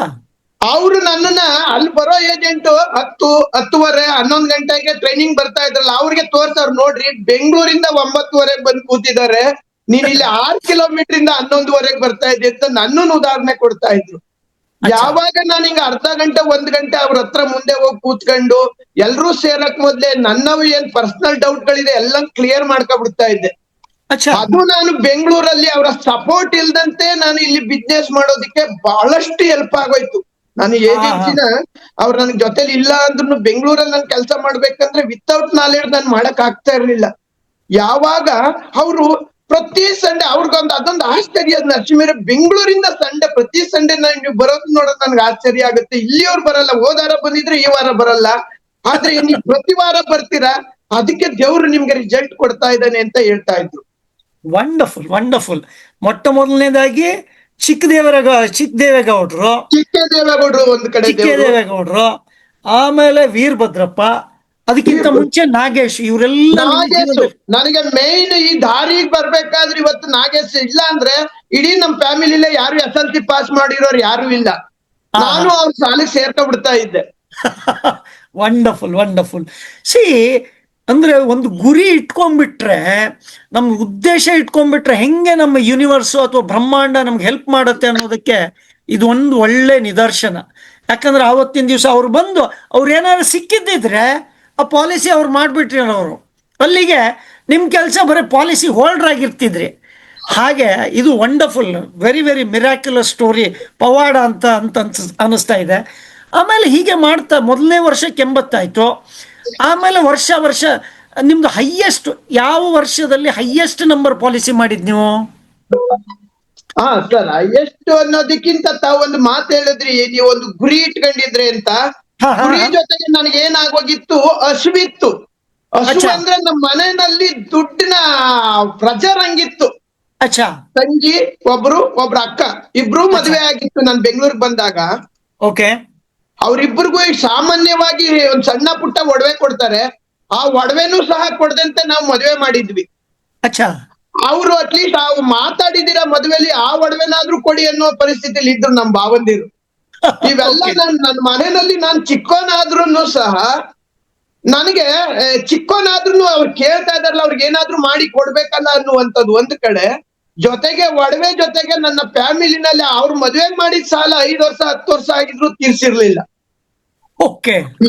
ಈ ತರದೆಲ್ಲ ಒತ್ತಡ. ನಾನು ಮನೆ ಹತ್ರ ಹೋದ್ರೆ ಬೆಂಗಳೂರಿಂದ ಬಂದಿದ್ದೇನೆ ದುಡ್ಡು ತಂದಿದ್ದಾನೆ ಅಂತೇಳಿ ಆ ಸಾಲ್ಗಾರರೆಲ್ಲ ಬರೋದು, ಇವೆಲ್ಲ ನಾನು ನೋಡಿದಾಗ ಏನಾದ್ರೂ ಮಾಡಿ ಬದುಕ್ಲೇಬೇಕು, ನನ್ನ ಕಂಪ್ನಿ ಮೇಲೆ ಜೊತೆಗೆ ಏನೇನ್ ಕೆಲಸ ಸಿಗುತ್ತೆ ಎಲ್ಲ ಮಾಡಿ ನಾನು ಬದುಕ್ಲೇಬೇಕು ಅನ್ನುವಂತ ತುಳಿತ ಒತ್ತಡ ನನಗೆ ಬಹಳಷ್ಟಿತ್ತು. ಅಚ್ಚಾ. ಅದ್ರಿಂದ ಇವೆಲ್ಲ ಕಾರಣ ಆಯ್ತೇನೋ. ನಾನು ಏನ್ ಕೆಲಸ ಮಾಡ್ತಾ ಇದ್ರು ನನಗೆ ಹಸುವೆ ಅಥವಾ ಇದು ಸುಸ್ತೆ ಆಗ್ತಾ ಇರ್ಲಿಲ್ಲ, ಟಯರ್ಡ್ ಆಗ್ತಾ ಇರ್ಲಿಲ್ಲ. ನನಗೆ ಇದರಿಂದ ನಾನು ಆಚೆ ಬರಬೇಕು ನನ್ನ ಕುಟುಂಬದ ಬ್ಯಾಕ್ ಗ್ರೌಂಡ್ ಇಂದ ಅನ್ನುವಂಥದ್ದು ಬಹಳಷ್ಟಿತ್ತು. ಆ ದೇವರಲ್ಲಿ ಒಂದು ಮಾತಿನ ಕೇಳ್ದೆ, ನಾನ್ ಮುಂದೆ ಬೆಂಗಳೂರಲ್ಲಿ ಜೀವನ ಮಾಡೋದಿದ್ರೆ ಸಾಲ ಇಲ್ದಂತೆ ಬದುಕೋಕ್ ಒಂದ್ ದಾರಿ ಕೊಡಪ್ಪ ಅಂತ ಕೇಳ್ದೆ. ಮನೆ ಕೇಳಿಲ್ಲ, ಮಠ ಕೇಳಿಲ್ಲ, ಗಾಡಿ ಕೇಳಿಲ್ಲ, ಕಾರ್ ಕೇಳಿಲ್ಲ. ಹಂಗಾಗಿ ಆ ಈ ತರದ್ದೇ ಪ್ರತಿ ವರ್ಷ 80 ಪಾಲಿಸಿ, 100 ಪಾಲಿಸಿ, 107 ಪಾಲಿಸಿ ಈ ತರ ಮಾಡ್ತಾ ಇದ್ದು 2009ರಲ್ಲಿ ತಾವು ಕೇಳಿದ್ರಿ ಹೈಯೆಸ್ಟ್ ಎಷ್ಟು ಮಾಡಿದ್ರಿ ಅಂತ. 9ರಲ್ಲಿ ನಾನು ಫುಲ್ ಟೈಮ್ ಏಜೆನ್ಸಿ ಆಗಿ ಬರ್ಬೇಕು ಅಂತ ನಿರ್ಧಾರ ಮಾಡಿ ಕಂಪ್ನಿಗೆ ರಿಸೈನ್ ಮಾಡ್ಬಿಟ್ಟೆ. ಅಚ್ಚಾ. ಅವಾಗ ರಿಸೈನ್ ಮಾಡಿದಾಗ ಆಗ 2010 11ರಲ್ಲಿ 180 ಪಾಲಿಸಿ ಮಾಡಿದೆ ಫುಲ್ ಟೈಮ್ ಬಂದಾಗ. ಅದೇ ವರ್ಷ ಅಚ್ಚಾ. ನಾನು ಕ್ಲಬ್ ಮೆಂಬರು ಸಹ ಆದೆ. 10 ವರ್ಷ ನಾನು ಕ್ಲಬ್ ಮೆಂಬರ್ ಆಗಿಲ್ಲ. ಅಚ್ಚಾ. ಅಂದ್ರೆ ಮೊದಲನೇ 10 ವರ್ಷ ನೀವು ಯಾವುದು ಫೌಂಡೇಶನ್ ಸರಿಯಾಗೋದಕ್ಕೆ ಕಾಯ್ತಾ ಇದ್ರಿ. ಒಂದ್ಸಲ ಇಲ್ಲಿಂದ ರೆಗ್ಯುಲರ್ ಆಗಿ ಇನ್ಕಮ್ ಬರ್ತಾ ಇದೆ, ಇದನ್ನ ಮಾಡಬಹುದು ಅಂತ ಅನ್ಸಿದ ಮೇಲೆ ಕೆಲಸ ಬಿಟ್ಬಿಟ್ಟು ಫುಲ್ ಟೈಮ್ ಬಂದ್ಬಿಟ್ರಲ್ವಾ? Yes sir. ಆಮೇಲೆ ಈ CLI ಆಗ್ಬೇಕು ಅಂತ ನಿಮ್ಗೆ ಯಾವಾಗ ಅನ್ನಿಸ್ತು? ಅಥವಾ ಅದನ್ನ ಇದಕ್ಕೆ ಯಾರು ಪ್ರೇರಣೆ? ಇದಕ್ಕೊಂದು ಸ್ವಲ್ಪ ಇದ್ರ ಮೇಲೆ ದೃಷ್ಟಿ ಹಾಕ್ಬೋದಾ? ಖಂಡಿತ ಸರ್, ಅದು ಒಂದು ಸಹ ಮಿರಾಕಲ್ಲು. ನಾನು ತಮ್ಗೆ ಈಗ ಒಂದು ಮಾತನ್ನ ಹೇಳ್ದೆ. ನಾನು LICಗೆ ಬಂದಿದ್ದಾಗ ನನ್ನ ಫ್ಯಾಮಿಲಿ ಬ್ಯಾಕ್ ಗ್ರೌಂಡ್ ಈಗ ತಿನ್ನು ಬಡತನ ಇತ್ತು, ಅದನ್ನ ನಿಭಾಯಿಸ್ಬೇಕು ಅಂತ ಬಂದೆ. ಆಗ 2009ರಷ್ಟರಲ್ಲಿ ನನಗೆ 2004ರಲ್ಲೇ ಸೈಟ್ ತಗೊಳ್ಳೋದಿಕ್ಕೆ LIC ಇಂದ ಸಪೋರ್ಟ್ ಆಯ್ತು. 2004ರಲ್ಲೇ 2001ರಲ್ಲಿ ಏಜೆನ್ಸಿ ತಗೊಂಡು 2004ಕ್ಕೆ ಒಂದು ಸೈಟ್ ತಗೊಂಡೆ ಬೆಂಗಳೂರಲ್ಲಿ. 2006ಕ್ಕೆ 3 ಅಂತಸ್ತಿನ ಮನೆ ಕಟ್ದೆ. ಓಕೆ. 2006ಕ್ಕೆ ನಾನು ಆ ದೇವ್ರಲ್ಲಿ ಕೇಳಿದ್ದು ಸಾಲ ಇಲ್ದಂತೆ ನಾನು ಬದುಕ್ಬೇಕು ದೇವ್ರೆ ಅಂತ ಕೇಳಿದ್ದೆ. ಅಥವಾ ಈ ಪಾರ್ಟ್ ಟೈಮ್ ಅಲ್ಲಿ ಬರೋ ಹಣದಿಂದ ನಾನು ಬಾಡಿಗೆ ಕಟ್ಕೋಬೇಕು, ಕಂಪ್ನಿಲಿ ದುಡಿಯೋ ಹಣದಿಂದ ನನ್ನ ಫ್ಯಾಮಿಲಿ ಮೇಂಟೈನ್ ಮಾಡ್ಬೇಕು ಅಂತ ದೇವ್ರಲ್ಲಿ ಅವಾಗ ಅವಾಗ ಪೂಜೆ ಮಾಡ್ತಾ ಇದ್ದೆ. ಅಯ್ಯೋ ಹುಚ್ಚ, ನಿನ್ನ ಪರಿಶ್ರಮಕ್ಕೆ ಬರೀ ನೀನ್ ಬೇರೆ ಕಡೆ ಬಾಡಿಗೆ ಕಟ್ಟೋದಲ್ಲ, ನೀನೇ ಬಾಡಿಗೆ ತಗೋ ಅಂತ 2006ರಲ್ಲೇ ದೇವ್ರು ನನಗೆ ತಿಂಗಳ 30ರಿಂದ 35,000 ಬಾಡಿಗೆ ಬರೋ ತರ 6ರಲ್ಲೇ ಕೊಟ್ಟ. ಇವೆಲ್ಲ ನೋಡಿದಾಗ ನಾನ್ ಕೇಳಿದ್ದೇನು ದೇವ್ರಿಗೆ, ದೇವ್ರು ನನಗ್ ಕೊಟ್ಟದ್ದೇನು ಅಂತ ನನ್ನಲ್ಲಿ ತುಳಿತಾ ಇತ್ತು. ಇದಕ್ ನಾನೇನಾದ್ರೂ ಕೊಡ್ಬೇಕಲ್ಲ ಅಂತ. ಇವೆರಡರ ಮಧ್ಯ ಸಂಸ್ಥೆ ಅಂತ ಒಂದು LIC ನನ್ಗೆ ಉಳ್ಕೊಂಡಿತ್ತು. ಈ ಸಂಸ್ಥೆಗೆ ಸೇರಿದ್ಮೇಲೆ ನಾನು ಏನೇನ್ ನಿರೀಕ್ಷೆ ಇಟ್ಟಿದ್ನೋ ಅದೆಲ್ಲವೂರ್ಕಿಂತ ದಾಟಿ ನೀನ್ ಕೊಟ್ಟಿದೆ. ಈ ಸಂಸ್ಥೆಗೆ ನಾನು ಏನಾದ್ರು ಕೊಡ್ಬೇಕು ಅನ್ನುವಂತ ತುಳಿತ ನನ್ನಲ್ಲಿ ಇತ್ತು. ಆದ್ರೆ ಅದೇ ಸಮಯಕ್ಕೆ 2009ರಲ್ಲಿ ನಾನು ಒಂದು ಕಂಪ್ನಿಲಿ ಕೆಲಸ ಮಾಡ್ಕೊಂಡು ಆಫೀಸಲ್ಲಿ ರಿವೈವಲ್ ಮಾಡಕ್ ಹೋಗಿದ್ದಾಗ ಅವ್ರು ಹೇಳಿದ್ರು, ಮೇಡಮ್ ಇದೊಂದು ಅರ್ಜೆಂಟ್ ಮಾಡ್ಕೊಡಿ, 2 ಗಂಟೆಗೆ ಡ್ಯೂಟಿ ಇದೆ, ನಾನ್ ಡ್ಯೂಟಿಗೆ ಹೋಗ್ಬೇಕು ಅಂತ ಕೇಳ್ತಾ ಇದ್ದಾಗ ಒಬ್ರು ಕೇಳಿದ್ರು ನನ್ನನ್ನ, ಏನ್ ಡ್ಯೂಟಿ ರೀ ಅಂತ. ಮೇಡಮ್ ನಾನು ಒಂದು ಸಿಲ್ಕ್ ಕಂಪ್ನಿಲಿ ಕೆಲಸ ಮಾಡ್ತೀನಿ ಅಂತ ಕೇಳ್ದೆ. ಹೌದಾ, ಎಷ್ಟು ಸ್ಯಾಲ್ರಿ ಅಂತ ಹೇಳಿದ್ರು. ಅವತ್ತು 2009ರಲ್ಲಿ ನನ್ನ ಸ್ಯಾಲ್ರಿ 6,700 ರೂಪಾಯಿ ಇತ್ತು. ಆಗ 6,700 ಅಂತ ಹೇಳ್ದೆ. ಅವರು ತುಂಬಾ ಸೀರಿಯಸ್ ಆಗಿ ಬೈದ್ರು ಅವರು, ಪುಷ್ಪಲತಾ ಅಂತ. ಏನ್ ನಿಮಗ್ ನಾಚಿಕೆ ಆಗಲ್ವೇನ್ರಿ? 6,700ಕ್ಕೆ 30 ದಿನ ಕೆಲಸ ಮಾಡ್ತಾ ಇದ್ದೀರಾ, ನಿಮಗ್ ನಾಚಿಕೆ ಆಗಲ್ವಾ? 6,700 ಬರ್ಬೇಕಾದ್ರೆ ಇಲ್ಲಿ ಎಷ್ಟ್ ಲಕ್ಷ ಸಮ್ ಶೂಟ್ ತರ್ಬೇಕ್ರಿ, ಪ್ರೀಮಿಯಂ ಎಷ್ಟ್ ತರ್ಬೇಕ್ರಿ ಅಂದ್ರು. ಮೇಡಮ್ ಒಂದ್ 3 ಲಕ್ಷ ಸಮ್ ಶೂಟ್ ತರ್ಬೇಕು, 20,000 ಪ್ರೀಮಿಯಂ ಬಂದ್ರೆ ಬರುತ್ತೆ ಅಂದ್ರೆ 30 ದಿನ ನೀನ್ 3 ಲಕ್ಷ ಸಮ್ ಶೂಡು 1 ಲಕ್ಷ ಪಾಲಿಸಿ ತರಕ್ ಆಗಲ್ವಾ? ಫುಲ್ ಟೈಮ್ ಮಾಡಿದ್ರೆ ನಿನ್ಗೆ ನಾಚಿಕೆ ಆಗಲ್ವಾ? ಹೋಗಿ 6,700 ಒಂದ್ ಕಂಪ್ನಿಲಿ ಕೆಲಸ ಮಾಡ್ತಾ ಇದೆಯಲ್ಲ. ನಾನು ಅವಾಗ ಅವ್ರ ಮುಂದೆ 1 ಗಂಟೆವರೆಗೆ ಹಂಗೆ ಕೂತ್ಬಿಟ್ಟೆ. ಅವ್ರೆ ರಿವೈವಲ್ ಅಪ್ಡೇಷನ್ ಮಾಡ್ಕೊಡಿ ಅಂತ ಕೇಳಿಲ್ಲ. 1:30 ಆಯ್ತು. ಸರಿ ಅಪ್ಡೇಷನ್ ಮಾಡಿ ಕೊಟ್ರು. ಯಾಕೆ ಕೂತಿದ್ದೀರಿ, ಎದ್ದೋಗಿ ನಿಮ್ಮ ಮನೆ ಬರ ಏನಾದ್ರು ಮಾಡ್ಕೋಗಿ, ನಾನ್ ಯಾಕೆ ನಿಮ್ ಮೇಲೆ ಬೈದು ನಾನ್ ಕೆಟ್ಟವಳಾಗ್ಲಿ ಎದ್ದು ಇಟ್ಬಿಟ್ರು. ಸರಿ ಅಪ್ಡೇಟ್ ಕೊಟ್ರು. ನಾನು ಹೋಗಿ ಅದು 1:30 ಕ್ಯಾಶ್ ಕೌಂಟರ್ ಕ್ಲೋಸ್ ಆಯ್ತು. ಹೋಗಿ ಏಜೆನ್ಸಿ ಕಾರ್ನರ್ ಕೂತ್ಬಿಟ್ಟೆ. ಏನ್ ಮೇಡಮ್ ಹೇಳಿದ್ದೆಲ್ಲ ಸರಿ ಇದೆಯಲ್ಲ, 30 ದಿನಕ್ಕೆ 3 ಪಾಲಿಸಿ ನಾನು 1,00,000 ಮಾಡಕ್ ಆಗಲ್ವಾ? 20,000 ಪ್ರೀಮಿಯಂ ತರಕ್ ಆಗಲ್ವಾ? ಇದೇನಿದು? ಹೌದಲ್ವಾ? ನಾನು ಇದಕ್ಕೋಸ್ಕರ 30 ದಿನ ಕಂಪ್ನಿಗೆ ಹೋಗ್ತಾ ಇದ್ದೀನ? ಹೌದಲ್ಲ? ತುಂಬಾ ಈಸಿ ಇದೆಯಲ್ಲ, ಇದೇನಿದು ಅಂತ ಹೋಗಿ 2 ಕಾಲ್ ಆಯ್ತು. 2 ಕಾಲ್ ಆಗುವಷ್ಟ್ರಲ್ಲಿ ಹೋಗಿ ಕ್ಯಾಂಟೀನ್ ನಲ್ಲಿ ಒಂದ್ ರೈಸ್ ತಿಂದು ಬಂದೆ. ಸರಿ, ಹೋಗಿ 2 ಕಾಲ್ಗೆ ಕ್ಯಾಶ್ ಕೌಂಟರ್ ಅಲ್ಲಿ ಆ ರಿವೈವಲ್ ಅಮೌಂಟ್ ಇದೆ, ಅಲ್ಲೇ ಏಜೆಂಟ್ ಕಾರ್ ಅಲ್ಲಿ ಕೂತ್ಕೊಂಡು ಒಂದ್ ರಿಜನ್ ಲೆಟರ್ ಬರ್ದೆ ಕಂಪ್ನಿಗೆ. ಸರಿ, ರೆಸಿಗ್ನೇಷನ್ ಅಲ್ಲೇ ಬರ್ದ್ಬಿಟ್ರಿ. ಏಜೆನ್ಸಿ ಕಾರ್ ಅಲ್ಲೇ ಬರ್ದ್ಬಿಟ್ಟೆ. ಕಾರ್ನರ್ ಅಲ್ಲಿ ಬರ್ದು 4:15 ಬಂಪ್ಸ್ ಅಂದ್ರೆ ಅಲ್ಲಿಂದ ಮಾರ್ಕೆಟ್ ಇಂದ ಬಂಪ್ಸ್ ಅಂದ್ರೆ 1.5 ಅವರ್ ಜರ್ನಿ ಬಂದು ಇದಕ್ಕೆ ಹೋಗಿ ಡಿಪಾರ್ಟ್ಮೆಂಟ್ ಅಲ್ಲಿ 4:15 ಹೋಗಿ ನಮ್ ಮ್ಯಾನೇಜರ್ ರಿಜನ್ ಲೆಟರ್ ಕೊಟ್ಟೆ. ಅಲ್ಲಪ್ಪ, ನೆನ್ನೆ ಕಂಪ್ನಿಲಿ ಕೆಲಸ ಮಾಡ್ಕೊಂಡು ಹೋಗಿದ್ಯಾ, ಯಾವ್ದೇ ಗಲಾಟೆ ಆಗಿಲ್ಲ, ಏನಿಲ್ಲ. ಇವತ್ 2 ಗಂಟೆಗೆ ದೂರ ಇರ್ಬೇಕಾಯ್ತು, 4:15 ಬಂದು ರಿಜನ್ ಕೊಡ್ತಾ ಇದೆಯಲ್ಲ, ಏನ್ ಸಮಾಚಾರ? ಯಾರ ಬೈದ್ರಾ? ಸೂಪರ್ವೈಸರ್ ಬೈದ್ರಾ? ಏನ್ ಇಂಥ ವರ್ಕರ್ನ ಯಾರು ಬೈತಾರೆ? ಏನಿದು? ಏನಾಗ್ತಾ ಇದೆ ನಿನ್ಗೆ? ಎಲ್ಲ ನಮ್ ಫ್ರೆಂಡ್ಸ್ ಎಲ್ಲ ಬಂದ್ಬಿಟ್ರು. LIC ಯಾವನ್ ಮಾಡಿಸ್ತಿ ಡೈಲಿ? ನೀನ್ ಅದ್ರ ಮೇಲೆ ನಿಂತ್ಕಂತೀಯ. ಇಲ್ಲಿ ESI ಇದೆ, PF ಇದೆ, ಲೈಫ್ ಸೆಟ್ಲ್ ಆಗಿದೆ. 97ರಿಂದ 91 12 ವರ್ಷ ಮಾಡಿದ್ಯಾ, ನಿನ್ ಲೈಫ್ ಹಾಳ್ ಮಾಡ್ಕೊಬಿಡ್ತೀಯ, ನೀನ್ ಬೇಡ ನೋಡು, ಹಂಗೆ ಎಲ್ಲ ಹೇಳಿದ್ರು. ಇಲ್ಲ ಇಲ್ಲ ಅಂತೇಳಿ 5:15ವರೆಗೆ ರಿಜನ್ ತಗೊಂಡಿಲ್ಲ. 5:15 ರಿಶ್ಯೂ ಮಾಡಿದ್ರು. ಒಂದ್ ಟೈಮ್ ಇರುತ್ತಾ, 1 ತಿಂಗಳವರೆಗೂ ನೀನ್ ಕೆಲ್ಸ ಮಾಡ್ಬೇಕು ಅಂದ್ರು. ಅವತ್ತೇ ಬಂದೆ. ಅವತ್ತೇ ನಾನು ತಿರ್ಗಾ ಕಂಪ್ನಿ ಕಡೆ ತಿರುಗಿ ನೋಡಿಲ್ಲ. 1 ತಿಂಗಳು ಏನ್ ಸೆಟ್ಲ್ಮೆಂಟ್ ಕೊಡಲ್ಲ ಅಂದ್ರು, ನೀವು ಕೊಡ್ತಿರೋ ಬಿಡ್ತಿರೋ, ನಾನು ಇವತ್ತಿಂದ ಆಚೆ ಬರಲ್ಲ ಅಂತ ಹೇಳಿ ಬಂದ್ಬಿಟ್ಟೆ. 1 ತಿಂಗಳಾದ್ಮೇಲೆ ಕರೆದು ಸೆಟ್ಲ್ಮೆಂಟ್ ಕೊಟ್ರು. ಅವತ್ತು 6 ಗಂಟೆಗೆ ಮನೆಗೆ 6 ಗಂಟೆಗೆ ಮನೆ ತಿಲ್ಲ. ನಾನು ಆ ದೇವ್ರ ಮುಂದೆ ಒಂದ್ ಗಂಧ ಕಡ್ಡಿ ಹಚ್ಚಿದೆ. ದೇವ್ರೆ, ನೆಕ್ಸ್ಟ್ ಸೆಕೆಂಡ್ ಇನ್ನಿಂಗ್ಸ್ ಸ್ಟಾರ್ಟ್ ತಂದೆ. ಅವತ್ತು ಹೌಸ್ ಲೋನ್ ನನ್ಗೆ 10,000 ರೂಪಾಯಿ ಇತ್ತು. 14 ಹೌಸಿಂಗ್ ಲೋನ್ ಇತ್ತು. ದೇವ್ರೆ, ನನಗೆ ಇನ್ನೇ ಹೆಚ್ಚಿಗೆ ಕೊಡ್ಬೇಡ ತಂದೆ. ಈ ಹೌಸಿಂಗ್ ಲೋನ್ 40,000 ಕಟ್ಟೋದಿಕ್ಕೆ ನನಗೆ ತಿಂಗಳ ರೆಗ್ಯುಲರ್ ಕಮಿಷನ್ ಬಂದ್ರೆ ಸಾಕು, ಇರೋದಕ್ ಮನೆ ಇದೆ ಅಂತೇಳಿ ದೇವ್ರನ್ನ ಇದು ಮಾಡಿ ಒಂದ್ ಡೈರಿ ಎತ್ಕೊಂಡು ಮನೆಯಿಂದ 5 ನಿಮಿಷ ಆಚೆ ಹೋದೆ. 6 ಗಂಟೆಲಿ 6 ಕಾಲ ಆಯ್ತು. ಅಲ್ಲಿಂದ ಸ್ಟಾರ್ಟ್ ಮಾಡಿದೆ ಮನೆಗೆ ಹೋಗಕ್ಕೆ. ನಾನು ಎಲ್ಲ ಹೇಳ್ತೀರೋ, ನಿಮ್ದೇನಾದ್ರೂ ಪಾಲಿಸಿಗಳಿದೆಯಾ ಅಥವಾ LIC ನಲ್ಲಿ ಪಾಲಿಸಿಗಳಿದೆ, ನಿಮ್ಗೇನಾದ್ರೂ ಬೇಕಾದ್ರೆ ಹೇಳಿ. ಸರ್, ನಿಮ್ ಮನೆ ಇಲ್ಲಿ ಇದೆಯಲ್ವಾ? ನಿಮ್ ಮನೆ ಇಲ್ಲಿ ನೋಡಿದೀನಲ್ಲ ನಾನು. ನಮ್ಮಂತ ಇಷ್ಟು ದಿನ ನೀವೇನು ಕೇಳ ಇಲ್ಲ ನಮ್ಗೆ, ಇಷ್ಟು ದಿನ ಹೇಳ ಇಲ್ಲ ಇನ್ಸೂರೆನ್ಸ್ ಬಗ್ಗೆ. ಈಗ ಡೈರೆಕ್ಟ್ ಆಗಿ ಬಂದು ಡೋರ್ ತಕ್ಕ ಮನೆಗ್ ಬಂದು ಹಿಂಗೆ ಹೇಳ್ತಾ ಇದ್ದೀರಾ? ನೋಡಿ ಸರ್, ನೀವ್ ಇಲ್ಲೇ ತಿರ್ಗಾಡ್ತಾ ಇಲ್ಲ ಅಂದ್ರು. ಹೌದು ಮೇಡಮ್, ಇವತ್ತು ನಾನು ರಿಸೈನ್ ಮಾಡಿದೆ. ನಮ್ಗೆದವ್ರಿಗೆಲ್ಲ ಇನ್ಸೂರೆನ್ಸ್ ಮಾಡಿಸ್ಕೊಡ್ಬೇಕು ಅಥವಾ ಇನ್ಸೂರೆನ್ಸ್ ಮಾಡಿಸಿ ಅವ್ರಿಗೆ ಸರ್ವಿಸ್ ಕೊಡ್ಬೇಕು. ಏನೇನು ಸಮಸ್ಯೆ LIC ರಿಲೇಟೆಡ್ ಇದೆ ಅವೆಲ್ಲವನ್ನ ನಾನು ಸರಿ ಮಾಡ್ಬೇಕಂತ ಬಂದ್ಬಿಟ್ಟಿದೀನಿ. ಅದಕ್ಕೆ ಬಂದಿದ್ದೀನಿ. ಸುಮಾರು 5-6 ಜನನ ರಾತ್ರಿ 9 ಗಂಟೆಗೆ ಮೀಟ್ ಮಾಡಿದೆ. ಒಬ್ರು ಜೀವ ಸರಳ ಅಂತ ಇತ್ತು, ಅದನ್ನ ತಿಂಗಳ 1,000 ರೂಪಾಯಿ ತರ ಸಜೆಸ್ಟ್ ಮಾಡಿ 3 ತಿಂಗಳಿಗೆ ಕಟ್ಟ ಅಂತ ಹೇಳಿ 3,062 ರೂಪಾಯಿ ಕೊಟ್ರು. ಆಗ ಒಂದು ಕಾನ್ಫಿಡೆಂಟ್ ಬಂತು. ಓಹೋ, 3 ಕೆಲಸ ಮಾಡಿದ್ದೀನಿ, 1,000 ರೂಪಾಯಿ ಕಮಿಷನ್ ಇದೆ, ನಾನು ಮಾಡಬಹುದು ಅನ್ನುವಂತ ಒಂದು ಕಾನ್ಫಿಡೆಂಟ್ ಬಂದ್ಬಿಡ್ತು ನನಗೆ. ಆಗ ಏನ್ ಮಾಡಿದೆ, ಫುಲ್ ಟೈಮ್ ಸ್ಟಾರ್ಟ್ ಮಾಡಿದೆ. ಮೊದಲನೇ ತಿಂಗಳೇ 42,800 ರೂಪಾಯಿ ಕಮಿಷನ್ ಬಂದ್ಬಿಡ್ತು ನನಗೆ. ಆಗ ನನಗೆ 3 ತಿಂಗಳ EMI ಬಂದ್ಬಿಡ್ತು ನನಗೆ. ಹೌಸಿಂಗ್ 3 EMI ಬಂದು 3 ತಿಂಗಳು ನಾನು ಕೆಲಸ ಇಲ್ಲ ಅಂದ್ರು ನನ್ ನಡೆಯುತ್ತೆ ಅಂತೇಳಿ ಒಂದ್ ಧೈರ್ಯ ಬಂದ್ಬಿಡ್ತು. ಆಗ ಏನ್ ಮಾಡ್ದೆ, ಒಂದು ಕಾನ್ಫಿಡೆಂಟ್ ಬಂತು. ಪ್ರತಿದಿನ ನಾನು ಡೈಲಿ ಆಫೀಸ್ಗೆ ಹೋಗಕ್ಕೆ, ಕಂಪ್ನಿಗೆ ಹೋಗಕ್ಕೆ ಪ್ರತಿದಿನ 8 ಗಂಟೆ ಮನೆ ಬಿಟ್ಟು ಅಭ್ಯಾಸ ಆಗೋಗಿತ್ತಲ್ಲ.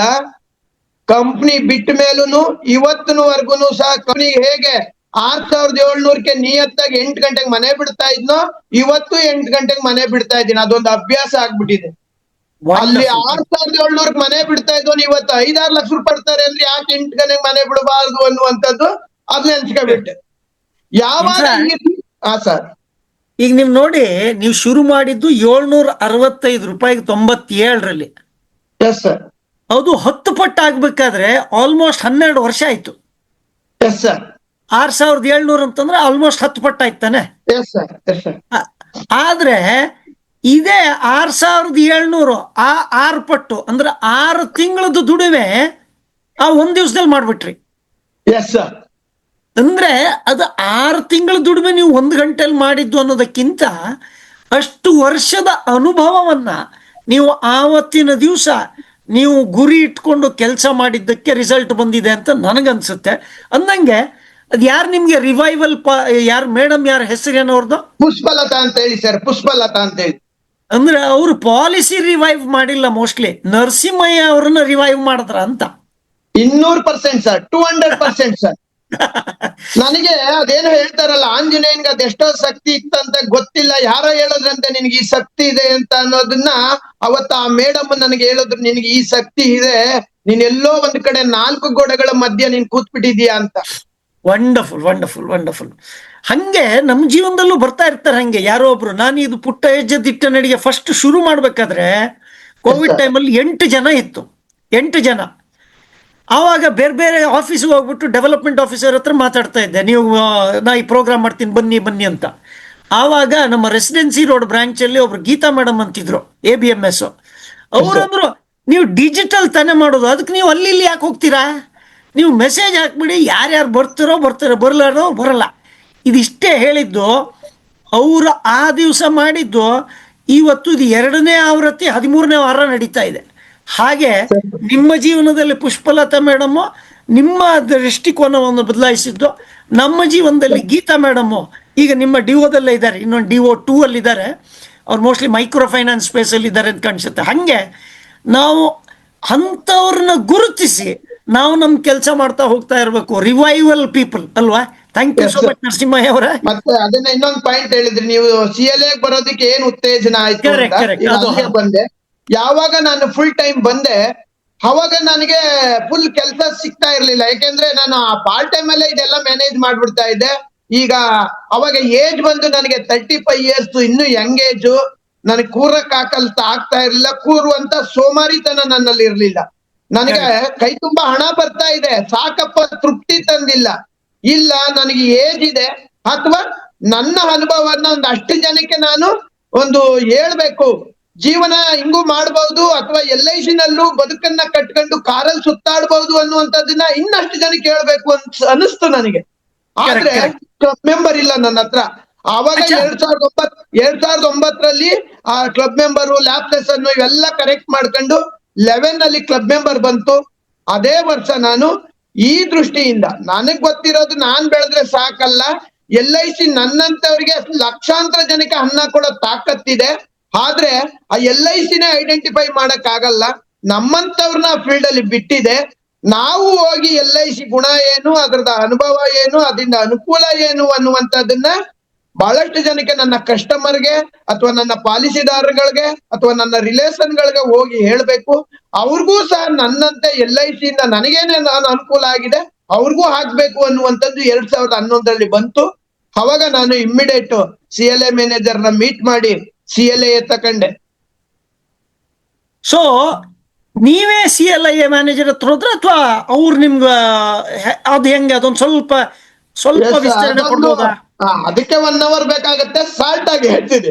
ನನ್ನ ಹತ್ರ ನಾನು ಮೊದಲೇ ಹೇಳಿದೆ ಕ್ಲಬ್ ಮೆಂಬರ್ ಇಲ್ಲ ಅಂತ, ಆದ್ರೆ ಟೈಮ್ ಇದೆ, ಕ್ಲಬ್ ಮೆಂಬರ್ ಇಲ್ಲ. ಯಾರು ಹೇಳಿದ್ರು 2008ರಲ್ಲಿ CLA ಅಂತ ಬಂದಿದೆ, ಏಜೆಂಟ್ ರಿಕ್ರೂಟ್ಮೆಂಟ್ ಮಾಡ್ಬೋದು ಅಂತ. ಅವಾಗ ನಾನು ಹೋದೆ, ನನ್ನ ಹತ್ರ ಕ್ಲಬ್ ಮೆಂಬರ್ ಇಲ್ಲ, CLA ಮ್ಯಾನೇಜರ್ ಮೀಟ್ ಮಾಡಿದೆ. ಸರ್ ನಾನು CLA ತಗೋಬೇಕು. ಓ ಗುಡ್ಡಪ್ಪ, ನಾನು ಈಗ ಈ ಸಮಯದಲ್ಲಿ ಕ್ಲಬ್ ಮೆಂಬರ್ ಹಿಂದೆ ಬಿದ್ದಿದ್ದೀನಿ, ಅವರೇ ನಮ್ಮ ಹತ್ರ ಬರ್ತಾ ಇಲ್ಲ, ಓಡೋಗ್ತಾರೆ CLA ಅಂದ್ರೆ. ನೀನೇ ಕೇಳ್ಕೊ ಬಂದಿದ್ಯಾ ಅಂದ್ರೆ ಫಸ್ಟ್ ಕ್ಯಾಂಡಿಡೇಟ್ ನೀನು ಅಂತ ಹೇಳಿದ್ರು. ಆಮೇಲೆ ಯಾವ ಕ್ಲಬ್ ಮೆಂಬರ್ ಅಂದ್ರು. ಸರ್ ಕ್ಲಬ್ ಮೆಂಬರ್ ಇಲ್ಲ ಅಂದೆ. ಹೋಗಪ್ಪ, ಯಾಕೆ ಸುಮ್ ತಲೆ ತಿತ್ತೀಯಾ, basic requirement DM club member, ನಿಂದು BM ಇಲ್ಲ ಅಂದ್ರೆ ಸುಮ್ನೆ ಯಾಕೆ ನನ್ ಟೈಮ್ ಎಷ್ಟು ನಿನ್ ಟೈಮ್ ಎಷ್ಟು ಅಂದ್ರು. ಅಯ್ಯೋ ಒಳ್ಳೆ ಹೆಂಗ ಮಾಡಿ ಸರ್, ಖಂಡಿತ ನಾನ್ ಚೆನ್ನಾಗ್ ಮಾಡ್ತೀನಿ ಸರ್, ನನ್ಗೆ ಟೈಮ್ ಇದೆ ಸರ್ ಅಂದೆ. ಏನು ಮಾಡಕ್ ಆಗಲ್ಲ, ಇದು ನನ್ ಕೈಲಿಲ್ಲ, ಇದು ಸೆಂಟ್ರಲ್ ಆಫೀಸ್ ಸರ್ಕ್ಯುಲರ್, ನೀನು DM ಆದ್ಮೇಲೆ ಬಾರಪ್ಪ ಅಂದ್ರು. ಸರಿ, ಆಗ DM ಹತ್ರ ಬಂದೆ, ನಮ್ ಬ್ರಾಂಚ್ ಮ್ಯಾನೇಜರ್ ಹತ್ರ ಬಂದೆ. ಸರ್ ಏನ್ ಸರ್ ಇದು ಕ್ಲಬ್ ಮೆಂಬರ್ಗೆ DM ಆಗ್ಬೇಕಾದ್ರೆ ಏನೇನ್ ಬೇಕು ಸರ್ ಅಂದೆ. ಅಯ್ಯೋ ನರಸಿಂಹಯ್ಯ, ಅದು ಯಾವ್ದು ಗೊತ್ತೇ ಇಲ್ವೇ ನಿನ್ಗೆ ಬಾಯಲ್ಲಿ ಅಂತ ಹೇಳಿ ಸಿಸ್ಟಮ್ ಓಪನ್ ಮಾಡಿದ್ರು. ಓ ಇಷ್ಟು ಲೈವ್ಸ್ ಇರ್ಬೇಕು ಇದಂತ. ನಾನು ಮೈಸೂರು ಡಿವಿಷನ್ ಇಂದ 2006ರಲ್ಲಿ ಬೆಂಗಳೂರು ಟ್ರಾನ್ಸ್ಫರ್ ತಗೋಬಿಟ್ಟೆ. ಇಲ್ಲೊಂದ್ ಸ್ವಲ್ಪ ಪಾಲಿಸಿ ಉಳ್ಕೊಳ್ತು, ಇಲ್ಲೊಂದ್ ಸ್ವಲ್ಪ ಪಾಲಿಸಿ. ಅವಾಗ ಸಿಸ್ಟಮ್ ಅಷ್ಟು ಮರ್ಜ್ ಆಗುವಂತ ಇದ್ರಲ್ಲಿ ಇರ್ಲಿಲ್ಲ. ಸೆಂಟ್ರಲೈಸ್ ಮೈಸೂರ್ದು 150 ಪಾಲಿಸಿ ಅಲ್ಲೇ ಇದೆ, ಬೆಂಗಳೂರಲ್ಲಿ ಒಂದು 150 ಇದೆ. ಈ 300 ತೋರಿಸ್ತಾ ಇಲ್ಲ, ಇಲ್ಲೇ ತೋರಿಸುತ್ತೆ, ಅಲ್ಲೇ ತೋರಿಸುತ್ತೆ. ಆಗ immediate branch manager Mysuru division ಒಂದು ಮೇಲ್ ಹಾಕಿ ಅದೆಲ್ಲ ನೀವು ಮೇಲ್ ಅಲ್ಲಿ ಇಷ್ಟು ಪಾಲಿಸಿ ಪೌಚ್ ಇದೆ ಅಂತ ನಾನು ಕಳಿಸಿ ಅಂತ ಹೇಳಿದ್ರು. ಅವ್ರು ಕಳ್ಸಿದ ಮೇಲೆ ಇವ್ರು ರೆಕಮೆಂಡ್ ಮಾಡಿದ್ರು, Narasimhaiah DM club member eligible ಇದ್ದಾರೆ, 300 ಪಾಲಿಸಿ ಇದೆ ಅಂತೇಳಿ ಡಿವಿಷನಲ್ ಆಫೀಸ್ಗೆ ರೆಕಮೆಂಡ್ ಮಾಡಿದ್ರು. ಆಗ ಡಿವಿಷನಲ್ ಆಫೀಸ್ ಅಲ್ಲಿ ಈ ವರ್ಷ ನೀವು ಎಲಿಜಿಬಲ್ ಅಂತ ಕೊಟ್ರು. ಆಗ ಎಲಿಜಿಬಲ್ ಆದ ಕ್ಷಣ ಏಪ್ರಿಲ್ ತಿಂಗಳಲ್ಲೇ ಹೋದೆ, ಸರ್ ನಾನು ಕ್ಲಬ್ ಮೆಂಬರ್ ಎಲಿಜಿಬಲ್ ಇದೀನಿ ಅಂತ CLA ಮ್ಯಾನೇಜರ್ ಹತ್ರ. ಇವತ್ತು ಆರ್ಎಂ ಆಗಿದ್ದಾರೆ ಕೇಶವ ಮೂರ್ತಿ ಅಂತೇಳಿ. ಅವ್ರ ಮುಂದೆ ಹೋದೆ, ಸರ್ ನಾನು ಎಲಿಜಿಬಲ್ ಇದ್ದೀನಿ ಕ್ಲಬ್ ಮೆಂಬರ್ ಅಂತ. ಗುಡ್, ಎಲಿಜಿಬಲ್ ಇದ್ದೀರಾ, ಆದ್ರೆ ಕ್ಲಬ್ ಮೆಂಬರ್ ಬರೋದು ಸೆಪ್ಟೆಂಬರ್ಗೆ ಎಂದ್ರು. ನಿಮ್ಗೆ ಆ ಇಂಪೋರ್ಟ್ ಬರೋದು ಕ್ಲಬ್ ಮೆಂಬರ್ ಸೆಪ್ಟೆಂಬರ್ ಹೋದ್ರು. ಆದ್ರೆ ಆಲ್ರೆಡಿ ನಾನು CLA ಆಗೋಗಿದ್ದೀನಿ ಅಂತ ಏಜೆಂಟ್ಗಳಿಗೆ ರೆಫರೆನ್ಸ್ ಮಾಡ್ತಾ ಇದ್ದೀನಿ, ಪ್ರಾಸ್ಪೆಕ್ಟ್ ಮಾಡ್ತಾ ಇದ್ದೀನಿ ಆಲ್ರೆಡಿ. ಆದ್ರೆ ಅವ್ರು ಇನ್ನೂ ತಿಂಗಳು ಇನ್ನೂ 6 ತಿಂಗಳ. ಸರಿ, ಸೆಪ್ಟೆಂಬರ್ 1 ಬಂದ್ಬಿಡ್ತು. ಸೆಪ್ಟೆಂಬರ್ 1 ಬಂದ ತಕ್ಷಣ 1ನೇ ತಾರೀಕೆ ಹೋದೆ ಅವ್ರ ಮುಂದೆ, ಇರಪ್ಪ ಇನ್ಸೂರೆನ್ಸ್ ವೀಕ್ ಸೆಲೆಬ್ರೇಷನ್ ನಡೀತಾ ಇದೆ, ಮಧ್ಯಾಹ್ನ ಮೇಲೆ ಬಾ. 5ನೇ ತಾರೀಕಲ್ವಾ, 4ನೇ ತಾರೀಕ? ಸರಿ ಅಂತ ಹೇಳಿ 1ನೇ ತಾರೀಕು ಅಂದ್ರೆ ಅವತ್ತು ಎಲ್ಲ ಇದೆಲ್ಲ ಲಾಂಚ್ ಮಾಡ್ತಾ ಇರ್ತಾರಲ್ವಾ. ಸೆಪ್ಟೆಂಬರ್ 1ನೇ ತಾರೀಕೆ ಮೊದಲನೇ ದಿನ ಇರುತ್ತೆ. ಅವೆಲ್ಲ ಬ್ಯಾಗ್ ಹಾಕೊಳ್ಳೋದು ಏನೇನೋ ಆಕ್ಟಿವಿಟಿ ಮಾಡ್ತಾ ಇದ್ರು. ಸರಿ ಅಂತ ಹೇಳಿ ಮಧ್ಯಾಹ್ನ ಮೇಲೆ ಹೋದೆ, ಬಂದಿದೆ ಎಲ್ಲ. ಆದ್ರೆ CL ಕೋಡ್ ನ ಓನ್ಲಿ ಏಪ್ರಿಲ್, ಮೇ, ಜೂನ್ ಅಲ್ಲಿ ಮಾತ್ರ ಅಲರ್ಟ್ ಮಾಡ್ತಾ ಇದ್ರು ಹೊಸಬ್ರಿಗೆ. ಈಗ ಸೆಪ್ಟೆಂಬರ್ ಅಲ್ಲಿ CLA ಕೋಡ್ ನಾವು ಕೊಡಕ್ ಆಗಲ್ಲ. ತಿರ್ಗಾ 6 ತಿಂಗಳಿಗೆ ಹೋಯ್ತು. ಅಷ್ಟ್ರಲ್ಲಿ ನಾನು 20ರಿಂದ 27 ಏಜೆಂಟ್ ನ ಪಾಡೆ ಇಟ್ಕೊಬಿಟ್ಟು, ಇವಾಗ ಏನ್ ಕೋಡ್ ಬೇಕಾಗಿರ್ಲಿಲ್ಲ ಏಜೆಂಟ್ ಪ್ರಾಸ್ಪೆಕ್ಟ್ ಮಾಡೋದಿಕ್ಕೆ. ಇವಾಗೆಲ್ಲ ರಿಜಿಸ್ಟ್ರೇಷನ್ ಎಲ್ಲ ಇದೆ. ಅಷ್ಟ್ರಲ್ಲೇ 27 ಏಜೆಂಟ್ ರೆಡಿ ಮಾಡ್ಕೊಂಡು ನೆಕ್ಸ್ಟ್ ಇಯರ್ ನಾನು ಏಪ್ರಿಲ್ 1ಕ್ಕೆ ಹೋಗಿ ಕೂತ್ಕೊಂಡೆ. ಏಜೆಂಟ್ ರೆಡಿ ಇದಾರೆ. ಏಪ್ರಿಲ್ 1ನೇ ತಾರೀಕು ಅವಾಗ PIP ಅಂತ ಬಂದಿತ್ತು. ಕೋಡ್ ಅಲರ್ಟ್ ಮಾಡಕ್ಕೆ ಬಿಡ್ತಾ ಇಲ್ಲ, 2 ತಿಂಗಳು ತಗೊಳ್ತು. ಜೂನ್ 1ಕ್ಕೆ ಕೋಡ್ CLA ಕೋಡ್ ಅಲರ್ಟ್ ಆಯ್ತು. ಜೂನ್ 1ನೇ ತಾರೀಕೆ 25 ಜನ ಏಜೆಂಟ್ ಕಂಟಿನ್ಯೂಸ್ ಕೋಡ್ ನಂಬರ್ 1531 ಇಂದ 1556 ವರೆಗೂ ಕಂಟಿನ್ಯೂಸ್ 25 ಏಜೆಂಟ್ ಒಂದೇ ದಿನ ಕೋಡ್ ಅಲರ್ಟ್ ಆಗೋಯ್ತು sir. Wonderful wonderful wonderful. So ಅಂದ್ರೆ ಅವ್ರು ಅವಾಗ ಅನ್ಕೊಂಡಿರ್ತಾರೆ ಹಲ್ಲಿದ್ದವ್ರಿಗೆ ಕಡ್ಲೆ ಇಲ್ಲ, ಕಡ್ಲೆ ಇದ್ದವ್ರಿಗೆ ಹಲ್ಲಿಲ್ಲ ಅಂತ. ಕ್ಲಬ್ ಮೆಂಬರ್ಶಿಪ್ CLA ಆಗಕ್ಕೆ ತಯಾರಿಲ್ಲ. ಇಲ್ಲಿ CLA ಆಗ್ಲಿಕ್ಕೆ ತಯಾರಾಗಿ ಏಜೆಂಟ್ ರೆಡಿ ಮಾಡ್ಕೊಂಡಿದ್ದವರಿಗೆ LIC ಬಿಡ್ತಾ ಇಲ್ಲ. Policy procedures very good, wonderful wonderful. ಖುಷಿ ಆಗ್ತಾ ಇದೆ ಕೇಳ್ತಾ ಇದ್ರೆ. ಅವಾಗ ಯಾರಿದ್ರು CLA ಮ್ಯಾನೇಜರ್ ಅವಾಗ? ಅವರೇ ಯಾರು, ಕೇಶವಮೂರ್ತಿ ಸರ್ ಇದ್ರ? ಅವರೇ ಇದ್ರು. ಇವತ್ತು ಕೇಶವಮೂರ್ತಿ RM ಆಗಿದಾರಲ್ಲ, ಅವತ್ತಿದ್ರು. ಇದೆಲ್ಲ ಸ್ಟೋರಿ ಕಣ್ ಮುಂದೆ ಕಟ್ಟಿ ನಿಂತಿರೋದು. ವಂಡರ್ಫುಲ್. ಅವಾಗ ಬ್ರಾಂಚ್ ಮ್ಯಾನೇಜರ್ ಯಾರಿದ್ರು? ಗಣಪತಿ ಭಟ್ ಅಂತ ಇವತ್ತು SDM ಆಗಿದ್ದಾರೆ ಉಡುಪಿ ಡಿವಿಷನ್ ಅಲ್ಲಿ. ಓಹೋ, SDM ಸರ್ ಅವ್ರಿಗೆ ಸಿಗ್ಲಿಕ್ಕಿದೆ. ಅವರು ಸರ್ ಇಲ್ಲೊಬ್ರು ನರಸಿಂಹಯ್ಯ ಅಂತ ಇದ್ರೆ ಅವ್ರದ್ದು ಪ್ರಾಡಕ್ಟ್ ನಮ್ದೇನೆ ಅಂತಾರೆ. ಅವತ್ತು ಫುಲ್ ಟೈಮ್ ಬರೋದಕ್ಕೆ ನಾವೇ ಕಾರಣರು ಅಂತ ಹೇಳ್ತಾರೆ SDM ಸರ್ ಇವತ್ತು. ಅವರು ಒಳ್ಳೆ ಟ್ರೈನರ್ ಅಲ್ವಾ ಗಣಪತಿ ಭಟ್ ಸರ್? ಒಳ್ಳೆ ಟ್ರೈನರ್ ಸರ್. ಅವರ ಫೀಲ್ಡ್ ಅಲ್ಲೇ ನಮ್ಮ ಬ್ರಾಂಚ್ ಅಲ್ಲಿ ನಮ್ಮ ಬದಲಾವಣೆ ಅಂತ ಕಂಡಿದ್ದು. ಅಚ್ಚಾ, ವಂಡರ್ಫುಲ್ ವಂಡರ್ಫುಲ್. ಅವ್ರಿಗೆ ಸಿಕ್ಕಾಗ ಹೇಳ್ತೀನಿ. ತಕ್ಷಣ ಒಂದು ಫೋನ್ ಮಾಡಿದೆ, ರಿಸೈನ್ ಮಾಡಿದ ತಕ್ಷಣ ಸರ್ ರಿಸೈನ್ ಮಾಡಿ ಆಚೆ ನಿಂತಿದ್ದೀನಿ ಸರ್ ಅಂದ್ರೆ, ಒಳ್ಳೆ ಕೆಲಸ ಮಾಡಿದ್ಯಾ ಬಾ ನರಸಿಂಹಯ್ಯ ಅಂತ ಹೇಳಿದ್ರು. ಯಾಕೆ ಏನು ಅಂತ ಏನು ಕೇಳಿಲ್ಲ, ಒಳ್ಳೆ ಕೆಲಸ ಮಾಡಿದ್ಯಾ, ನಿಮ್ಮಂತ ನಮ್ಗೆ ಬೇಕಾಗಿತ್ತು ಬಾ ಅಂತ ಹೇಳಿದ್ರು ಸರ್. ವಂಡರ್ಫುಲ್. ಅವ್ರಿಗೆ ಸಿಕ್ಕಾಗ ಹೇಳ್ತೀನಿ ನಿಮ್ ನೆನ್ಸ್ಕೊಂಡ್ರು ಅಂತ ಹೇಳ್ಬಿಟ್ಟು, ಅಥವಾ ಇದು ಲಿಂಕ್ ಅನ್ನ ಅವ್ರಿಗೆ ಕಳಿಸ್ಬಿಟ್ಟು ಮೆಸೇಜ್ ಹಾಕ್ತೀನಿ, ಸರ್ ನಿಮ್ಮನ್ನ ನೆನ್ಸ್ಕೊಂಡ್ರು ಅಂತ ಹೇಳಿ ಮಾತಾಡ್ಸೋಣ ಅಂತ. ಸರಿನಾ? ಈಗ ನಿಮ್ಮಲ್ಲಿ 25 ಜನರಿಂದ ಶುರು ಮಾಡಿದ್ರಿ, ಈಗ ಸುಮಾರು 140 ಜನ ಏಜೆಂಟ್ ಇದಾರಲ್ವಾ? ಎಲ್ಲರೂ ನಿಮ್ಮಷ್ಟೇ ಸೀರಿಯಸ್ ಆಗಿ ಬಿಸ್ನೆಸ್ ಮಾಡ್ತಾರ, ಅಥವಾ ಎಷ್ಟು ಜನ ಆಟಕ್ಕುಂಟು ಲೆಕ್ಕಕ್ಕಿಲ್ಲ ಅನ್ನೋ ತರ ಕೆಲಸ ಮಾಡೋರಿದ್ದಾರೆ? 140 ಜನ ಇದ್ರು ನಾನು ಅಪಾಯಿಂಟ್ ಮಾಡಿದ್ದು 300 ಸಮಥಿಂಗ್ ಸರ್. ಅಚ್ಚಾ. ಆಲ್ಮೋಸ್ಟ್ 50% ಟರ್ಮಿನೇಟ್ ಆಗಿ ಹೋಗಿದ್ದಾರೆ. ಅಚ್ಚಾ. ನಾನು ಹೋಗೋರ್ ಬಗ್ಗೆ ಯೋಚನೆ ಮಾಡಲ್ಲ. ಅದ್ರಲ್ಲಿ ಸಂತೋಷ ಏನಪ್ಪಾ ಅಂದ್ರೆ ನಮ್ಮ ಏಜೆಂಟ್ ಗಳಲ್ಲಿ MDRT ಮತ್ತೆ ಕ್ಲಬ್ ಮೆಂಬರ್ ಆಗಿರೋರೆಲ್ಲ ನಂತರ SSLC ಮಾಡಿರೋರೆ. Okay okay. ಇದೇನೋ ಹೇಳ್ತಾರಲ್ಲ, ಈಗ ಯಾರಿಗೆ ಯಾವ ಹ್ಯಾಬಿಟ್ ಇತ್ತು ಆ ವ್ಯಕ್ತಿ ಕಡೆಯಿಂದನೇ ಹೇಳ್ಸಿದ್ರೆ ಈಜಿಲಿ ಅವ್ರಿಗೆ ಡೈವರ್ಟ್ ಆಗುತ್ತೆ, ಅವ್ರಿಗೆ ಅರ್ಥ ಆಗುತ್ತೆ ಅಂತಾರಲ್ಲ, ಹಂಗೆ ಈಗ ನಾನು SLC ಆಗಿರೋದ್ರಿಂದ ನಮ್ಮ ಏಜೆಂಟ್ ಗಳಿಗೆಲ್ಲ ನನ್ನ ಸ್ಟೋರಿ ಹೇಳಿದ್ರೆ ಸಾಕು, ಹಂಗಾದ್ರೆ ನಾವು ಬದುಕ್ಬೋದು ಅನ್ನುವಂತ ಕಾನ್ಫಿಡೆಂಟ್ ಬಂದ್ಬಿಟ್ಟಿದೆ. ಅದಕ್ಕೇನೆ ನಮ್ಮ ಟೀಮ್ ಝೋನಲ್ ನಂಬರ್ 1 ಇರೋದು ಕಾರಣವೇನು ಅಂತ ಅನ್ಕೊಳ್ತೀನಿ. ಬಟ್ ನಾನು ಅದು ಯಾವ 1 ಬರುತ್ತೋ 3 ಬರುತ್ತೋ 10 ಬರುತ್ತೋ ನನಗ್ ಗೊತ್ತಿಲ್ಲ. ಫ್ಯಾಮಿಲಿಗೆ ಒಂದಿನ 2 ದಿನ ವಾರದಲ್ಲಿ ಟೈಮ್ ಕೊಡ್ಬೇಕು. ಉಳಿದ ದಿನದಲ್ಲಿ ನನ್ನ ಏಜೆಂಟ್ಗೆ ನಾನು ಎಷ್ಟು ಮಾತಾಡಕ್ಕಾಗುತ್ತೋ, ಎಷ್ಟು ಸಮಯ ಕೊಡಕ್ಕಾಗುತ್ತೋ, ನನ್ನ ಸ್ಟೋರಿ ಅಥವಾ ನಡೀತಾ ಇರೋ ಸ್ಟೋರಿನ ಹೇಳ್ಕೊಂಡು ಮಾಡ್ತಾ ಇದ್ದೀನಿ. ಅವರು ಚೆನ್ನಾಗಿ ಮಾಡ್ತಾ ಇದ್ದಾರೆ, ನಾನು ಚೆನ್ನಾಗಿ ಮಾಡ್ತಾ ಇದ್ದೀನಿ ಸರ್. ಇವತ್ತಿನ ಕಾರ್ಯಕ್ರಮದಲ್ಲಿ ಒಂದಿಷ್ಟು ಜನ ಡೆವಲಪ್ಮೆಂಟ್ ಆಫೀಸರ್ಸು ಇದ್ದಾರೆ, ಅವರಲ್ಲೂ 80-100 ಜನ ಇದ್ದಾರೆ. ಈಗ ಅವರಿಗೆ ಸ್ವಂತ ಬಿಸ್ನೆಸ್ ಮಾಡ್ಬೇಕಂತಿಲ್ಲ, ನೀವು ಸ್ವಂತ ಬಿಸ್ನೆಸ್ಸು ಮಾಡ್ಬೇಕು, 140 ಜನರು ಬಿಸ್ನೆಸ್ಸು ಮಾಡ್ಬೇಕು.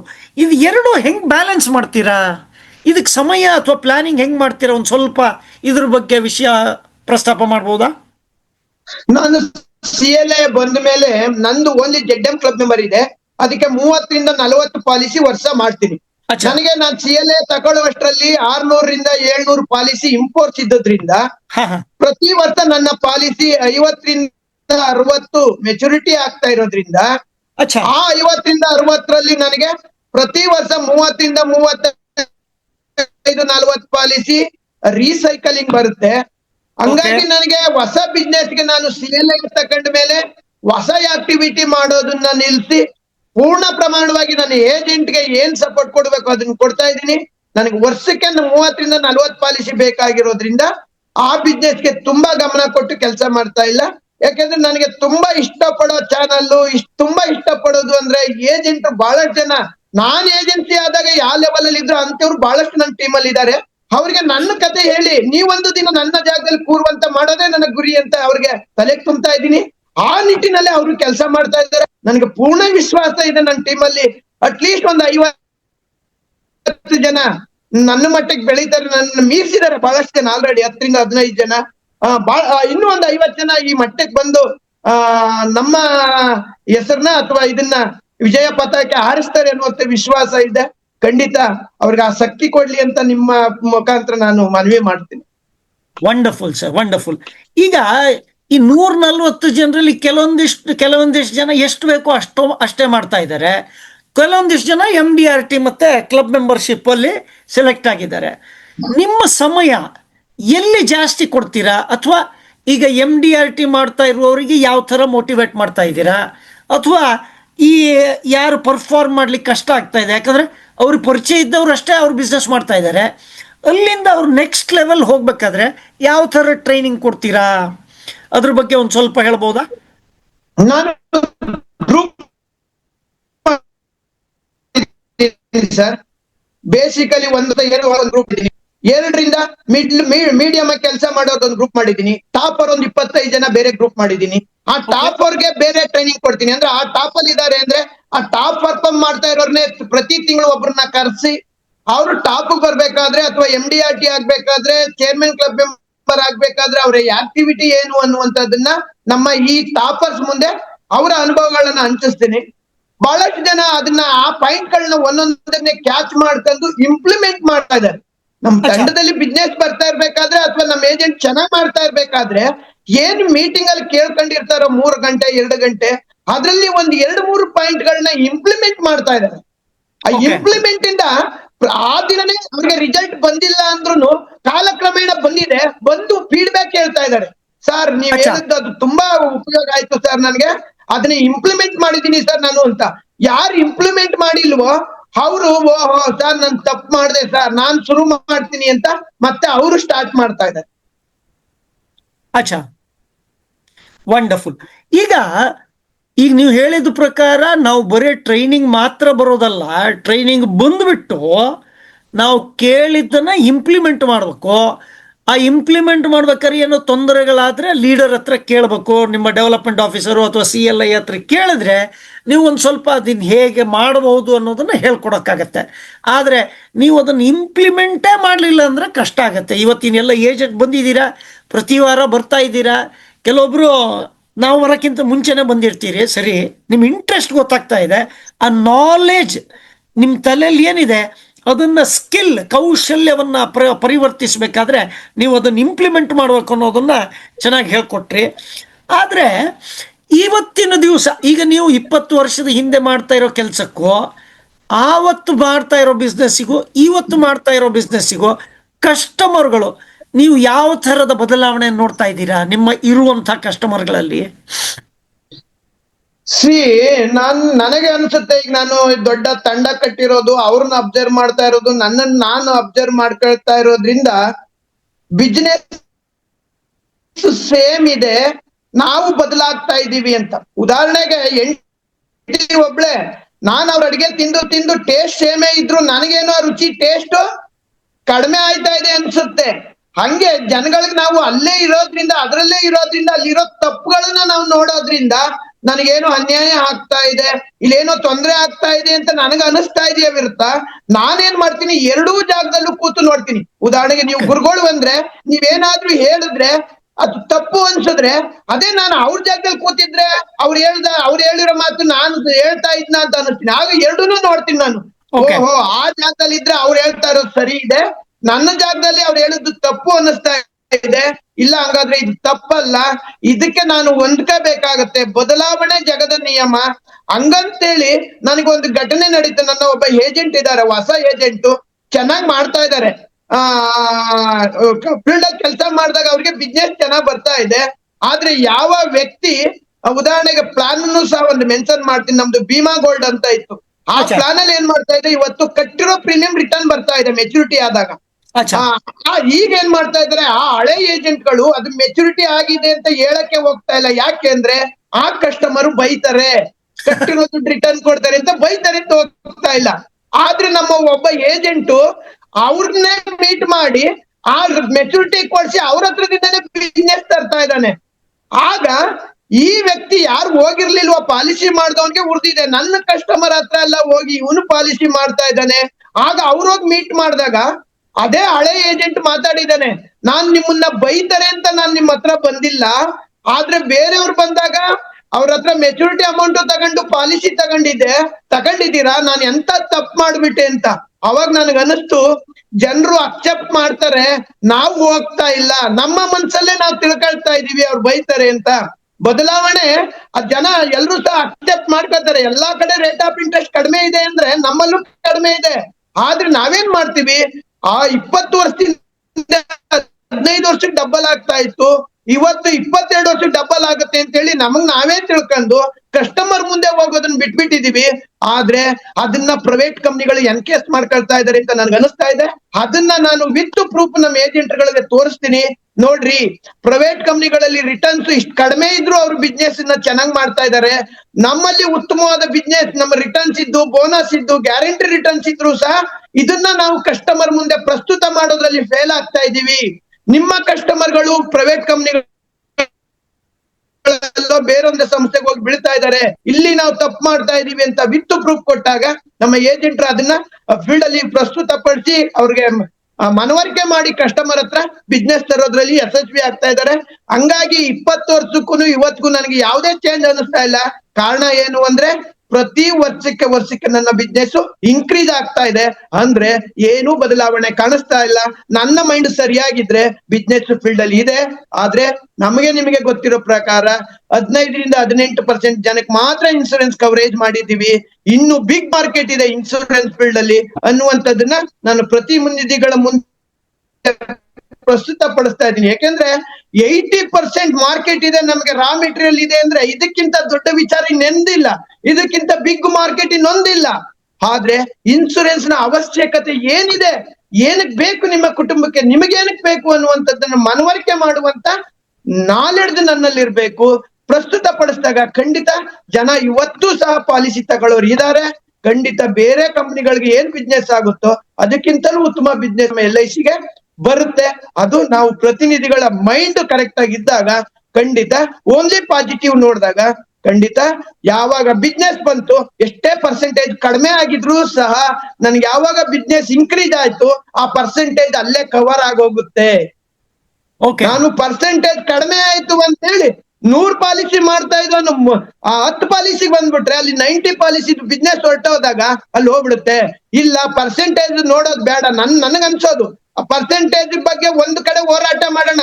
ಅದಕ್ಕೆ ನಮ್ಮ ಬಹಳಷ್ಟು ಸಂಘಟನೆಗಳಿದೆ, ಅದಕ್ಕೆ ಕೈ ಜೋಡ್ಸೋಣ ಒಂದು ಕಡೆ. ಇನ್ನೊಂದು ಕಡೆ ಇಷ್ಟು ವರ್ಷ ಕಂಪನಿ ನನಗೆ ಅನ್ನ ಹಾಕಿದೆ, ನಾನು ಕೇಳೋದಕ್ಕಿಂತ ಹೆಚ್ಚಾಗಿ ಕೊಟ್ಟಿದೆ, ಆ ಕಂಪ್ನಿ ಋಣ ತೀರ್ಸೋದು ನನ್ನ ಕೆಲಸ ಅಂತ ನಾನು ಕೆಲಸ ಮಾಡ್ತಾ ಇರೋದ್ರಿಂದ ನನಗೆ 20 ವರ್ಷದ ಹಿಂದೆಗೂ ಇವತ್ತಿಗೂ ಕಷ್ಟ ಅಂತ ಎಲ್ಲೂ ಅನಿಸ್ತಾ ಇಲ್ಲ. ಯಾಕೆಂದ್ರೆ ನಾನು ಅದನ್ನು ನೋಡ್ಬೇಕು. ನಾನು ಎಲ್ಲೋ ಇದ್ದವನನ್ನ ಇವತ್ತು ಇಲ್ಲಿ ಬಂದು ಕೂರ್ಸಿದೆ ಕಂಪ್ನಿ ಅಂದಾಗ, ನಾನು ಕಂಪ್ನಿ ಏನ್ ಮಾಡ್ತು ಅನ್ನೋದಕ್ಕಿಂತ ಕಂಪ್ನಿಗೆ ನಾನೇನ್ ಕೊಡ್ಬೋದು ಅಂತ ಪ್ರತಿದಿನ ಚಿಂತೆ ಮಾಡ್ತಾ ಇದ್ದೀನಿ. ನಾನು ಪ್ರತಿಯೊಂದನ್ನು ನನಗೆ ಕಂಪ್ನಿ ಕೊಟ್ಬಿಟ್ಟಿದೆ. ಹಂಗಾಗಿ ನನಗದು ಎಲ್ಲೂ ಹಂಗ ಅನಿಸ್ತಾನೆ ಇಲ್ಲ. ನನಗೆ ಕಂಪ್ನಿ ಎಲ್ಲನೂ ಕೊಟ್ಟಿರೋದ್ರಿಂದ ನಾನೇನಾದ್ರೂ ಅದು ಕೊಡ್ಬೇಕು ಅನ್ನುವಂಥದ್ದೇ ನನ್ನ ಮನಸ್ಸಲ್ಲಿ ಇರೋದ್ರಿಂದ ನನಗೆ ತುಂಬಾ ಡಿಫಿಕಲ್ಟ್ ಆಗ್ತಾ ಇದೆ, ಜೀವನ ಕಷ್ಟ ಆಗ್ತಾ ಇದೆ, ತುಂಬಾ ಟೈಟ್ ಆಗ್ತಾ ಇದೆ ಅನ್ಸಲ್ಲ. ಯಾಕೆ ಅಂದ್ರೆ ನಾನು ಓನ್ಲಿ ಪಾಸಿಟಿವ್ ನೋಡ್ತಾ ಇದ್ದೀನಿ. ಜನ ಇದಾರೆ, ಇನ್ನೂ ಇಷ್ಟು % ಜನ ಇದಾರೆ, 80% ಜನ ಇದಾರೆ, ಅವ್ರು ಎಲ್ಲಿದ್ದಾರೆ, ನಾನು ಎಲ್ಲಿ ಹೋಗ್ಬೇಕು, ಅವ್ರನ್ನ ಹೆಂಗ್ ಮೀಟ್ ಮಾಡ್ಬೇಕು, ಆ 80% ಅಲ್ಲಿ ಯಾರ್ಯಾರು ಇದಾರೆ, ಎಸ್ ಅನ್ನೋರು ಯಾರಿದ್ದಾರೆ ಅಂತ ಇದನ್ನೇ ನೋಡ್ತೀನಿ ಸರ್. ವಂಡರ್ಫುಲ್. ಹಂಗಂತಂದ್ರೆ ಇವತ್ತಿನ ದಿವಸ ಏಜೆಂಟು ಈಗ ನೀವು ಹೇಳಿರ್ತಾರೆ 8 ಗಂಟೆ ಶುರು ಮಾಡ್ಬಿಟ್ಟು ಇವತ್ತಿಗೂ ಕಳೆದ 20 ವರ್ಷ 25 ವರ್ಷದಿಂದ ಕೆಲಸ ಮಾಡ್ತಿದ್ರು ಸಹಿತ ಇವತ್ತಿಗೂ ನಿಮ್ಮ ದಿನಚರಿ ಒಂದು ಸೆಟ್ ಆಗ್ಬಿಟ್ಟಿದೆ. 8 ಗಂಟೆ ಅಷ್ಟು ಮನೆಯಿಂದ ಹೊರಗಡೆ ಹೋಗ್ತೀರಾ, ಆಮೇಲೆ ಸಾಯಂಕಾಲ ತನಕ ಬರ್ತೀರಾ. ಒಂದು ದಿವಸದಲ್ಲಿ ಏಜೆಂಟ್ ಅನ್ನೋರು ಏನೆಲ್ಲ ಕೆಲಸ ಮಾಡಬೇಕು, ಪ್ರತಿನಿತ್ಯ ಒಂದು ತಿಂಗಳ ಕ್ಯಾಲೆಂಡರ್ ಅಲ್ಲಿ ಯಾವ್ಯಾವ ಅಂಶಗಳನ್ನು ಗಮನಕ್ಕಿಟ್ಟಿರ್ಬೇಕು, ಇದ್ರ ಬಗ್ಗೆ ಒಂದು ಸ್ವಲ್ಪ ಪ್ರಸ್ತಾಪ ಮಾಡ್ಬೋದಾ? ಖಂಡಿತ. ಅದೇ ಈಗ ನಾನು ಹೇಳ್ದಂಗೆ, ನಾನು ಏನಕ್ಕೆ ಇದನ್ನ ಶುರು ಮಾಡಿದೆ, ಏನಕ್ಕೆ 8 ಗಂಟೆಗೆ ಹೋಗ್ತಾ ಇದ್ದೆ ಅಂದ್ರೆ, ಇವಾಗ ನಾನು ನನ್ನ ಕಂಪ್ನಿಲಿ ಕೆಲಸ ಮಾಡ್ತಾ ಇದ್ದಂತ, ಇವತ್ತು ನನ್ನ ಜೊತೆಲಿ ಕೆಲಸ ಮಾಡ್ತಾ ಇದ್ದವನಿಗೆ ಇವತ್ತು 28,000 ರೂಪಾಯಿ ಸ್ಯಾಲ್ರಿ ಇದೆ. ಕರೆಕ್ಟ್. 28,000 ರೂಪಾಯಿ ಸ್ಯಾಲ್ರಿ ಇದೆ. ಇವತ್ತು ನಾನು ತಿಂಗಳ 50,000 ರೂಪಾಯಿ ಟ್ಯಾಕ್ಸ್ ಕಟ್ತಾ ಇದ್ದೀನಿ. ಓಕೆ. ಅವನ ಸ್ಯಾಲ್ರಿ 28,000, ನನ್ನ ಟ್ಯಾಕ್ಸ್ 50,000 ರೂಪಾಯಿ ಕಟ್ತಾ ಇದ್ದೀನಿ. ಆಗ ನನ್ನ ಮನ್ಸಲ್ಲಿ ಯಾಕೆ ನಾನು ಹೋಗಿ ಕೆಲಸ ಮಾಡ್ಬೇಕು ಅನ್ಸುತ್ತೆ ಅಂದ್ರೆ, ಯಾಕೆ ಇದನ್ನ ನಾನು ಇದು ಮಾಡಬಾರ್ದು ಅಂತ. ಯಾರ್ಯಾರು ಇದ್ದಾರೋ, ನಾನು ಬಹಳಷ್ಟು ಏಜೆಂಟ್ಗಳಿಗೆ ಉದಾಹರಣೆ ಕೊಡ್ತೀನಿ, ಅಥವಾ ಈ ವರ್ಷ ಆದಂತ ಏಜೆಂಟ್ಗಳು ನನ್ನಲ್ಲಿ ಬಹಳಷ್ಟು ಜನ ಮಹಿಳೆಯರಿದ್ದಾರೆ. ಅವ್ರು 12,000 ರೂಪಾಯಿ ದುಡಿತಾ ಇದ್ದಂತವ್ರು ಇವತ್ತು ಅವರು ನಾನು ಹಾಕೊಟ್ಟ ಕಾರ್ಯಕ್ರಮಗಳನ್ನ ಸರಿಯಾಗಿ ಪಾಲನೆ ಮಾಡೋದ್ರಿಂದ ತಿಂಗಳಿಗೆ 25,000 35,000 ದುಡಿತಾ ಇದ್ದಾರೆ. ಅವರೇ ಹೇಳ್ತಾರೆ, ಸರ್ ಬರ್ದಿಟ್ಟಿದ್ದೀನಿ ಸರ್, ನಂದು ಅವ್ರ ಏಜ್ ಇಷ್ಟು ಬರ್ತಾ ಇದೆ ಅಂತ. ಇದಕ್ಕಿಂತ ಉದಾಹರಣೆ ನಿಮಗೆ ಬೇಕಾ? ನೀವು ಒಂದು ಕಂಪ್ನಿನಲ್ಲಿ 13 ವರ್ಷ ಸರ್ವಿಸ್ ಮಾಡಿ ಇವತ್ತು 12,000 ರೂಪಾಯಿ 13,000 ರೂಪಾಯಿ ಸ್ಯಾಲ್ರಿ ಬರ್ತಾ ಇದೆ ಅಂದ್ರೆ, ಇಲ್ಲಿ ಇನ್ನೂ 12 ತಿಂಗಳು ಕಂಪ್ಲೀಟ್ ಆಗಿಲ್ಲ, ನಿಮ್ಮ ತಿಂಗಳ ಆದಾಯ 25,000 ಬರ್ತಾ ಇದೆ ಅಂದ್ರೆ ಇದಕ್ಕಿಂತ ಉದಾಹರಣೆ ಬೇಕಾ? ಆದ್ರೆ ನೀನ್ ಅಲ್ಲಿ ಎಷ್ಟು ಗಂಟೆ ಕೆಲಸ ಮಾಡ್ತೀಯಾ, ಇಲ್ಲಿ 2 ಗಂಟೆಗೆ ನೀನ್ 2 ಗಂಟೆ ಪರ್ ಡೇ ಮಾಡ್ತಾ ಇದೀಯಾ ಅಂದ್ರೆ ಇಷ್ಟು ಬರ್ತಾ ಇದೆ ಅಂದ್ರೆ, ಮುಂದಿನ ದಿನದಲ್ಲಿ ನೀವ್ ಹೇಗೆ ಇದನ್ನ ಪೂರ್ಣ ಪ್ರಮಾಣದಲ್ಲಿ ಪ್ರತಿನಿಧಿಯಾಗಿ ಮುಂದರಿಬೇಕು ಅನ್ನುವಂಥದ್ದನ್ನ ಹಂತ ಹಂತವಾಗಿ ಅವ್ರಿಗೆ ಹೇಳ್ತಾ ಇರ್ತೀನಿ, ವಿತ್ ಉದಾಹರಣೆ ಕೊಡ್ತಾ ಇರ್ತೀನಿ, ಹೇಗೆ ಈ ತರ ಹೆಜ್ಜೆ ಇಕ್ಕೋದ್ರಿಂದ. ಯಾಕೆಂದ್ರೆ ಮೈನ್ ಆಗಿ ಅವ್ರಿಗೆ ಗೊತ್ತಿರ್ಬೇಕು, ಇನ್ನು 80% ಜನಕ್ಕೆ ಇನ್ಸೂರೆನ್ಸ್ ಮಾಡೋದಿದೆ, ಅದ್ರ ಕರ್ತವ್ಯ ನಂದು ಅನ್ನುವಂಥದ್ದು ಗೊತ್ತಿದ್ದಾಗ, ಓ ಎಲ್ಲಿ ಹೋಗ್ಬೇಕು, ಹೇಗ್ ಹೋಗ್ಬೇಕು ಅನ್ನುವಂಥದ್ದು ನೆಕ್ಸ್ಟ್ ದಾರಿ ಓಪನ್ ಆಗುತ್ತೆ. ಮನ್ಸಿದ್ರೆ ಮಾರ್ಗ ಅಂತ ಮೊದಲೇ ಇವ್ರು ಪ್ರಿಪೇರ್ ಆಗ್ಬೇಕಿಲ್ಲಿ. ನನಗೆ ಇಷ್ಟೊಂದು ಇದಿದೆ ಅಂದ್ರೆ, ರಾ ಮೆಟೀರಿಯಲ್ ಇದೆ ಅಂದ್ರೆ, ನಾನ್ ಯಾಕೆ ಇಲ್ಲಿ ಮುಂದೆ ಹೋಗ್ಬಾರ್ದು ಅನ್ನುವಂಥದ್ದು ಒಂದು ಕ್ಲಾರಿಟಿ ಅವ್ರಿಗೆ ಬಂದ್ಬಿಟ್ಟಾಗ ನೆಕ್ಸ್ಟ್ ನಾವ್ ಏನ್ ಹೇಳಿದ್ರು ಅದು ತಲೆಗೆ ಹೋಗ್ತಾ ಇದೆ. ಹಂಗಾಗಿ ಮೊದಲೇ ನಿರ್ಧಾರಗಳು ನಿಮ್ದು ಡಿಸಿಷನ್ ಕರೆಕ್ಟ್ ಆಗಿರ್ಬೇಕು. ಆ ಡಿಸಿಷನ್ ನ 1 ತಿಂಗಳು 1 ವಾರದಲ್ಲಿ ರಿಸಲ್ಟ್ ಎಕ್ಸ್ಪೆಕ್ಟ್ ಮಾಡಬೇಡಿ. ಸತತವಾಗಿ ನಿಮಗೆ ಏನ್ ನಾಯಕರು ಇರ್ತಾರೆ, CLI ಏನೋ DOS ABMS ಯಾರು ಇರ್ತಾರೋ, ಅವ್ರಿಗೆ ಹೇಳ್ಕೊಟ್ಟ ಮಾರ್ಗದಲ್ಲಿ ಪ್ರಾಮಾಣಿಕವಾಗಿ ಪ್ರತಿ ಹಂತದಲ್ಲೂ ಪಾಸಿಟಿವ್ ಆಗಿ ಹೆಜ್ಜೆ ಇಕ್ತಾ ಹೋದಾಗ ಅದು 3 ತಿಂಗಳಾಗ್ಬೋದು, 1 ತಿಂಗಳಾಗ್ಬೋದು, 6 ತಿಂಗಳಲ್ಲಾಗ್ಬೋದು, ರಿಸಲ್ಟ್ ಬರಕ್ ಸ್ಟಾರ್ಟ್ ಆಗ್ತಾ ಹೋಗುತ್ತೆ. ಬಹಳಷ್ಟು ಜನ ಅಬ್ಸರ್ವ್ ಮಾಡಿದಾಗ 1 ದಿನ 2 ದಿನ ಎಫರ್ಟ್ ಆಗ್ತಾರೆ, ಅಲ್ಲಿ ಯಾವಾಗ ಫೇಲ್ ಆದ್ರೆ ಹಿಂದೆ ಹೆಜ್ಜೆ ಇಕ್ಬಿಡ್ತಾರೆ. ಆ ಕೆಲಸ ನೀವು ಮಾಡಬೇಡಿ. ಸತತವಾಗಿ ಪ್ರಾಮಾಣಿಕವಾಗಿ ಕೆಲಸ ಮಾಡ್ತಾರಿ. ನಾನು ಪ್ರತಿದಿನ ಸಮಯ ಸಿಕ್ಕಿದ್ರೆ ನಮ್ಮ ಏಜೆಂಟ್ರಿಗೆ ಹೇಳ್ತೀನಿ, ಒಬ್ರಿಗೆ ತಳ್ಳಿ ಪಿಳ್ಳಿ ಆಡೋರಿಗೆ, ಗುರುವಿನ ಗುಲಾಮನಾಗೋ ತನಕ ಸಿಗದಯ್ಯ ಮುಕ್ತಿ ಅಂತ ಹೇಳ್ತಾ ಇರ್ತೀನಿ. ಏನ್ ಗುರು ನಿಮಗೆ ಹೇಳಿರ್ತಾರೋ ಅದನ್ನ ನೀವು ಪರಿಪಾಲನೆ ಮಾಡಿಲ್ಲ ಅಂದ್ರೆ, ಇವ್ರು ಹೇಳಿದ್ರಲ್ಲ ಇವ್ರಿಗೆ ಏನಾದ್ರು ಸಿಗುತ್ತೋ, ಇವ್ರು ಹೇಳ್ತಾ ಇದಾರೆ ಅಂದ್ರೆ ಇವ್ರಿಗೆ ಯಾವ್ದಾದ್ರು ಕಾಂಪಿಟೇಷನ್ ಇರ್ಬೇಕು, ಈ ತರದ ನಿನ್ಗೆ ಚಿಂತನೆ ಬರ್ದೆ ಅವ್ರು ಹೇಳಿದಾರೆ ಅಂದ್ರೆ ಇದರಿಂದ ನನ್ಗೆ ಒಳ್ಳೇದಾಗುತ್ತೆ ಅಂತ ನೀನು ಮಾಡುತ್ತೆ ಆದ್ರೆ ನಿನಗೇನ್ ಸಿಗುತ್ತೋ, ನೀನ್ ಯಾವ್ದು ರೀಚ್ ಆಗ್ಬೇಕೋ ಅಲ್ಲಿಗೆ ಆಗ್ತೀಯಾ ಅಂತ ಹೇಳಿದೀನಿ. ಹಾಗಿರೋರ್ನು ಉದಾಹರಣೆ ಕೊಡ್ತಾ ಹೇಳ್ತಾ ಇರೋದ್ರಿಂದ ಇದು ಎಲ್ರಿಗೂ ಸಹ ಈ ಅವಕಾಶ LIC ನಲ್ಲಿ ಇದೆ ಅಂತ ನಾನು ಹೇಳಕ್ ಇಷ್ಟಪಡ್ತೀನಿ. ನೀವು ಹೇಳಿರೋದನ್ನ ಒಂದ್ ಸ್ವಲ್ಪ ನಿದರ್ಶನ ಕೊಡ್ಬೇಕು ಅಂತಂದ್ರೆ, ರಾತ್ರಿ ದಿವಸ ಕಾರಲ್ಲಿ ಡ್ರೈವ್ ಮಾಡ್ಕೊಂಡು ಹೋಗ್ಬೇಕಾದ್ರೆ ನಮ್ಗೆ ಲೈಟು ಅಲ್ಲಿ ಯಾವುದು ಸ್ಟ್ರೀಟ್ ಲೈಟ್ ಇರ್ಲಿ ಬಿಡ್ಲಿ, ನಮ್ಮ ಹೆಡ್ ಲೈಟಿಂದ ಒಂದು ಸ್ವಲ್ಪ ದೂರ ಕಾಣಿಸುತ್ತೆ, ಅದರಿಂದ ಡ್ರೈವ್ ಮಾಡ್ಕೊಂಡು ಹೋಗ್ತಾನೇ ಇರ್ತೀವಿ ಅಲ್ವಾ. ಹಾಗೇನೆ ಒಂದು ಸ್ವಲ್ಪ ಮುಂದೆ ಹೋದಾಗ ಇನ್ನಷ್ಟು ಕ್ಲಿಯರ್ ಆಗುತ್ತೆ. ಅದು ಒಂದು ಉದಾಹರಣೆ ಮುಖಾಂತರ ಹೇಳ್ತಾ ಇದ್ದೀನಿ. ಹಾಗೆ ಇನ್ನೊಂದು ಪ್ರಶ್ನೆ ಇದೆ, ಗುರುವಿನ ಗುಲಾಮನಾಗುವ ತನಕ ದೊರೆಯ ದಂಡ ಮುಕ್ಕುತಿ. ಆದ್ರೆ ಎಷ್ಟೋ ಜನ ಗುರು ಹೇಳೋದು ಕೂಡಲೇ ಗುರ್ರನವ್ರು ಇರ್ತಾರಲ್ಲ, ಏನ್ ಸರ್ ನೀವು ಹೇಳ್ಬಿಡ್ತೀರಾ, ನಿಮ್ಗೇನು ಸರ್ ಆಗತ್ತೆ ಅಂತ ಅನ್ನೋರಿಗೆ ನಿಮ್ಮ ಸಲಹೆ ಏನು? ಯಾಕಂದರೆ ಒಂದು ಅದು, ಯಾಕಂದ್ರೆ ನೀವು 300 ಜನ ಬಂದಿದ್ರು, ಈಗ 140 ಜನ ಇದ್ದಾರೆ, 160 ಜನ ಬಿಟ್ಟಿದ್ದಾರೆ, ಏಜೆನ್ಸಿ ಬಿಟ್ಟಿದ್ದಾರೆ. ಅವರು ಪ್ರಾಮಾಣಿಕವಾಗಿ ಪ್ರಯತ್ನ ಮಾಡಿದ್ರು ಅಥವಾ ಈ 140 ಜನ ಇರುವಂಥ 140 ಜನಕ್ಕೂ ಬಿಟ್ಟಂಥ 160 ಜನಕ್ಕೂ ನಿಮ್ಮ ಅನುಭವ ಏನು? ಅದನ್ನೇ ಬಿಟ್ಟಂತವ್ರು ನಾವ್ ಹೇಳೋದನ್ನ ಪಾಲನೆ ಮಾಡಿಲ್ಲ. ತಾವೇನ್ ಹೇಳಿದ್ರಿ ಗುರ್ರ ಅಂತ ಅಂದಿದ್ದಾರೆ, ಹೋಗಿದ್ದಾರೆ, ಓದದ್ದು ಅಷ್ಟಕ್ಕೂ ನಿಲ್ಸಿಲ್ಲ, ಅದಾದ್ಮೇಲೆ ಮತ್ತೆ ಬಂದು ಸ್ಟಾರ್ಟ್ ಮಾಡಿದ್ದಾರೆ. ಅಚ್ಚಾ, ಹೇಗೆ ಈ ಬಾಂಧವ್ಯ ಜಾಸ್ತಿ ಆಗುತ್ತೆ ಅಂದ್ರೆ ಸ್ವಲ್ಪ ಅಂದ್ರೆ ಈ ಗಂಡ ಹೆಂಡತಿಗೆ ಜಗಳ ಆಗಿ ಒಂದಷ್ಟು ದಿನ ಆಚೆ ಇದ್ದು ಬಂದ ಮೇಲೆ ಅವ್ರದ್ದು ಸಣ್ಣ ಪುಟ್ಟ ತಪ್ಪು, ಇವ್ರದ್ದು ಸಣ್ಣ ಪುಟ್ಟ ತಪ್ಪನ್ನ ಅಡ್ಜಸ್ಟ್ ಮಾಡ್ಕೊಂಡು ಮುಂದೆ ಹೋಗ್ತಾರಲ್ಲ, ಹಾಗೆ ಇಲ್ಲಿ ಹೋಗ್ತಾ ಇದ್ದಾರೆ ಬಹಳಷ್ಟು ಜನ. ಅವ್ರು ನೋಡ್ತಾ ಇದ್ದೀನಿ ನಾನು ಈಗ ಅಬ್ಸರ್ವ್ ಮಾಡಿದಾಗ ಹಿಂಗ ಆಗ್ತಾ ಇದಾರೆ. ಇವೆಲ್ಲವನ್ನ ನೋಡಿದಾಗ ಈ ಗುರ್ರಂದವ್ರಿಗೆ ಬೇರೆ ದಾರಿನೇ ಇಲ್ಲ. ನೋಡಿ, ನಾನು ಬಹಳಷ್ಟು ಕಡೆ ಮೀಟಿಂಗ್ ಅಲ್ಲಿ ಹೇಳ್ತಾ ಇರ್ತೀನಿ, ಮೊದಲನೇ ಹೆಂಡತಿ ಬಿಟ್ಟೋದಾಗ ಬಹಳಷ್ಟು ಜನ ಇವ್ರ ತಪ್ಪು ಅವ್ರ ತಪ್ಪು 50-50 ಅನ್ಕೊಳ್ತಾರೆ. ಎರಡನೇ ಹೆಂಡತಿ ಬಿಟ್ಟೋದಾಗ ಈ ನನ್ನ ಮಗನೇ ಸರಿ ಇಲ್ವೇನು ಅಂತ ಅನ್ಕೊಳ್ತಾರೆ. ಎರಡನೇ ಹೆಂಡತಿ ಬರೋವಾಗ ನಾವೇ ಚೇಂಜ್ ಆಗ್ಬೇಕೇ ವಿನಃ ಖಂಡಿತ ನಾವು ಚೇಂಜ್ ಆಗಿಲ್ಲ ಅಂದ್ರೆ ಎರಡನೇವಳು ಹಾಕ್ತಾಳೆ, ಮೂರನೇವಳು ಏನ್ ಮಾಡ್ತಾಳೆ ಅಂತ ಗೊತ್ತಾಗಲ್ಲ. ಹಂಗಾಗಿ ಎರಡನೇವಳು ಬರೋ ಅಷ್ಟ್ರಲ್ಲೇ ನಾನೇ ಬದಲಾಗಿರ್ಬೇಕು, ಎಸ್ ಅನ್ಬೇಕು, ಆವಾಗ್ಲೇ ಜೀವ ಅಂತ ಹೇಳ್ತಾ ಇರ್ತೀನಿ. ಹಂಗಾಗಿ ನೀವು ಇಲ್ಲಿ ಮಾತ್ರ ಬಿಟ್ಟೋಗಲ್ಲ, ನಿಮ್ಮ ಜೀವನನೇ ಹಿಂಗೆ ಬಿಟ್ಟು ಬಿಟ್ಟು ಹೋಗಿದ್ದಾರೆ. 108 ಉದಾಹರಣೆ ಕೊಡ್ತೀನಿ ಅವ್ರಿಗೆ, ವಿತ್ ಅವ್ರ ನೇಮ್ ಗೊತ್ತಿರೋರ್ನೆ, ಅವ್ರ ಫ್ರೆಂಡ್ಗಳನ್ನ ಉದಾಹರಣೆ ಕೊಡ್ತೀನಿ. ಅವ್ರು ಎಲ್ಲೆಲ್ಲಿ ನಾಟಕ ಮಾಡ್ಕೊಂಡು ಬೆಂಗಳೂರು ಬಂದು ಎಷ್ಟು ವರ್ಷ ಆಯ್ತು, ಎಲ್ಲೆಲ್ಲಿ ಜಂಪ್ ಹೊಡಿತಾ ಇದಾರೆ, ಏನ್ ಗುರ್ರ ಅಂದ್ರೆ ಏನಾಗುತ್ತೆ, ಏನ್ ಆಗ್ತಾ ಇದೆ, ಮಕ್ಳಿಗೆ ಫೀಸ್ ಕಟ್ಟುವಾಗ ಏನಾಗ್ತಾ ಇದೆ, ಮತ್ತೆ ಗಾಡಿಗೆ ಪೆಟ್ರೋಲ್ ಹಾಕುವಾಗ ಏನಾಗ್ತಾ ಇದೆ, ಸರ್ವಿಸ್ ಬಂದ್ಬಿಟ್ರೆ ಗಾಡಿ ಬೋರ್ಗ್ ಬಂದಾಗ 12,000 ರೂಪಾಯಿ ದುಡ್ಡಿಗೆ ಏನೇನ್ ಮಾಡ್ತಾರೆ ಅಂತ ವಿತ್ ಪ್ರೂಫ್ ತೋರಿಸ್ತೀನಿ. ಓ, ನೀವ್ ಹೇಳ್ತಾ ಇರೋ ಸರಿ ಇದೆ ಸರ್, ಗುರ್ರನ್ನು ಸರಿ ಇಲ್ಲ, ಈ ಸಮಾಜದಲ್ಲಿ ಗುರುವಿನ ಗುಲಾಮನ ಆಗ್ಲೇಬೇಕು ಅಂತ ಅವ್ರ ಬಾಯಲ್ಲೇ ಬಹಳಷ್ಟು ಜನ ಹೇಳಿದ್ದಾರೆ. ತಪ್ಪು ಮಾಡಿದೀನಿ ಸರ್, ಮುಂದೆ ಅದ್ ಮಾಡಲ್ಲ, ಹೆಜ್ಜೆ ಇಕ್ತೀನಿ ಅಂತ. ಎಲ್ರು ಹಂಗ ಆಗೋದ್ರಿಂದ ಖಂಡಿತ ಬೇಗ ನಮ್ ಗುರಿ ಮುಟ್ಟೋದಿಕ್ಕೆ ಈಜಿ ಆಗುತ್ತೆ. ಇಲ್ಲ ಗುರ್ರಂದು ಅಂದು ಅಂದು ಇಡೀ ಸಮಾಜ ನಿನ್ನ ದೂರದ ಮೇಲೆ ನೀನ್ ಸರಿ ಹೋದ್ರೆ ಅಷ್ಟೊತ್ತಿಗೆ ನೀನು ವಯಸ್ಸೇ ಮುಗ್ದೋಗಿರುತ್ತೆ ಅಂತ. Wonderful wonderful. ನೀವು ಹೇಳಿದ್ರಿ ಎಷ್ಟೋ ಜನ ಮಹಿಳೆಯರು ಇತ್ತೀಚೆಗೆ ಇನ್ಶೂರೆನ್ಸ್ ಏಜೆನ್ಸಿಯಲ್ಲಿ ಬರ್ತಾ ಇದ್ದೀನಿ ಅಂತಂದ್ರೆ, ಆಮೇಲೆ LICನೂ ಸಹಿತ ಈಗ ಹೊಸದಾಗಿ ಭೀಮಾ ಸಖಿ ಕಾನ್ಸೆಪ್ಟ್ ಅನ್ನ ತಗೊಂಡ್ಬಂದಿದೆ. ಮಹಿಳೆಯರ ಜೊತೆ ಕೆಲಸ ಮಾಡೋದಕ್ಕೂ ಪುರುಷರ ಜೊತೆ ಏಜೆಂಟ್ ಆಗಿ ನೇಮಕ ಮಾಡಿದ್ದಕ್ಕೂ ವ್ಯತ್ಯಾಸ ಏನ್ ಕಾಣಿಸುತ್ತೆ ಆಸ್ ಅ CLA? ಯಾಕಂದ್ರೆ ಎರಡು ಒಂದೇ ತರ ಕೆಲಸನ, ಅಥವಾ ಏನಾದ್ರೂ ವ್ಯತ್ಯಾಸ ಇದೆಯಾ, ಅಥವಾ ಯಾವ ತರದ ಜಾಗರೂಕತೆ ಇರಬೇಕು, ಇದ್ರ ಬಗ್ಗೆ ಒಂದ್ ಸ್ವಲ್ಪ ಹೇಳ್ಬೋದಾ? ಸರ್, ನಾನು ಬಹಳಷ್ಟು ಕಡೆ ಈಗ ಕೊಯಮತ್ತೂರ್ಗೆ ಹೋಗಿದ್ದೆ, ಸ್ವಲ್ಪ ನಾನು ಆನ್ಸರ್ ನೇರವಾಗಿ ಮಾಡ್ತೀನಿ. ಬಹಳಷ್ಟು ಕಡೆ ನೋಡಿದ್ದೀನಿ, ಮಹಿಳೆಯರ ಹತ್ರ ನಾವು ಏನಾದ್ರೂ ಒಂದು ವ್ಯವಹಾರವನ್ನ ಮಾಡಕ್ ಶುರು ಮಾಡಿದಾಗ ಅವ್ರನ್ನ ಮೊದಲನೇ ದಿನದಿಂದನೇ ತಂಗಿನೋ ತಾಯಿನೋ ಸಮಾನಕ್ಕೆ ನಾವು ಭಾವನೆ ಮಾಡ್ಕೊಬಿಡ್ಬೇಕು. ಓಕೆ, ಯಾವಾಗ ಆ ಭಾವನೆಯಿಂದ ನಾವು ನೋಡಕ್ ಸ್ಟಾರ್ಟ್ ಆದ್ವೋ ಆಗ ಕುಟುಂಬಸ್ಥರು ಸಹ ನಮ್ಮನ್ನ ನಂಬಿಕೆ ಇಟ್ಟು ನಮ್ಮ ಜೊತೆ ಕಳಿಸೋದೋ, ಜಾಯಿಂಟ್ ಕಾಲಿಗೆ ಕಳಿಸೋದೋ, ನಾವು ಅವ್ರ ಇಲ್ದೆ ಹೋದಾಗ ಅವ್ರ ಮನೆಗೆ ಹೋದ್ರು ಅದೇ ಒಂದು ಭಾವನೆಯಿಂದ ನಮ್ಮನ್ನ ನೋಡ್ತಾರೆ.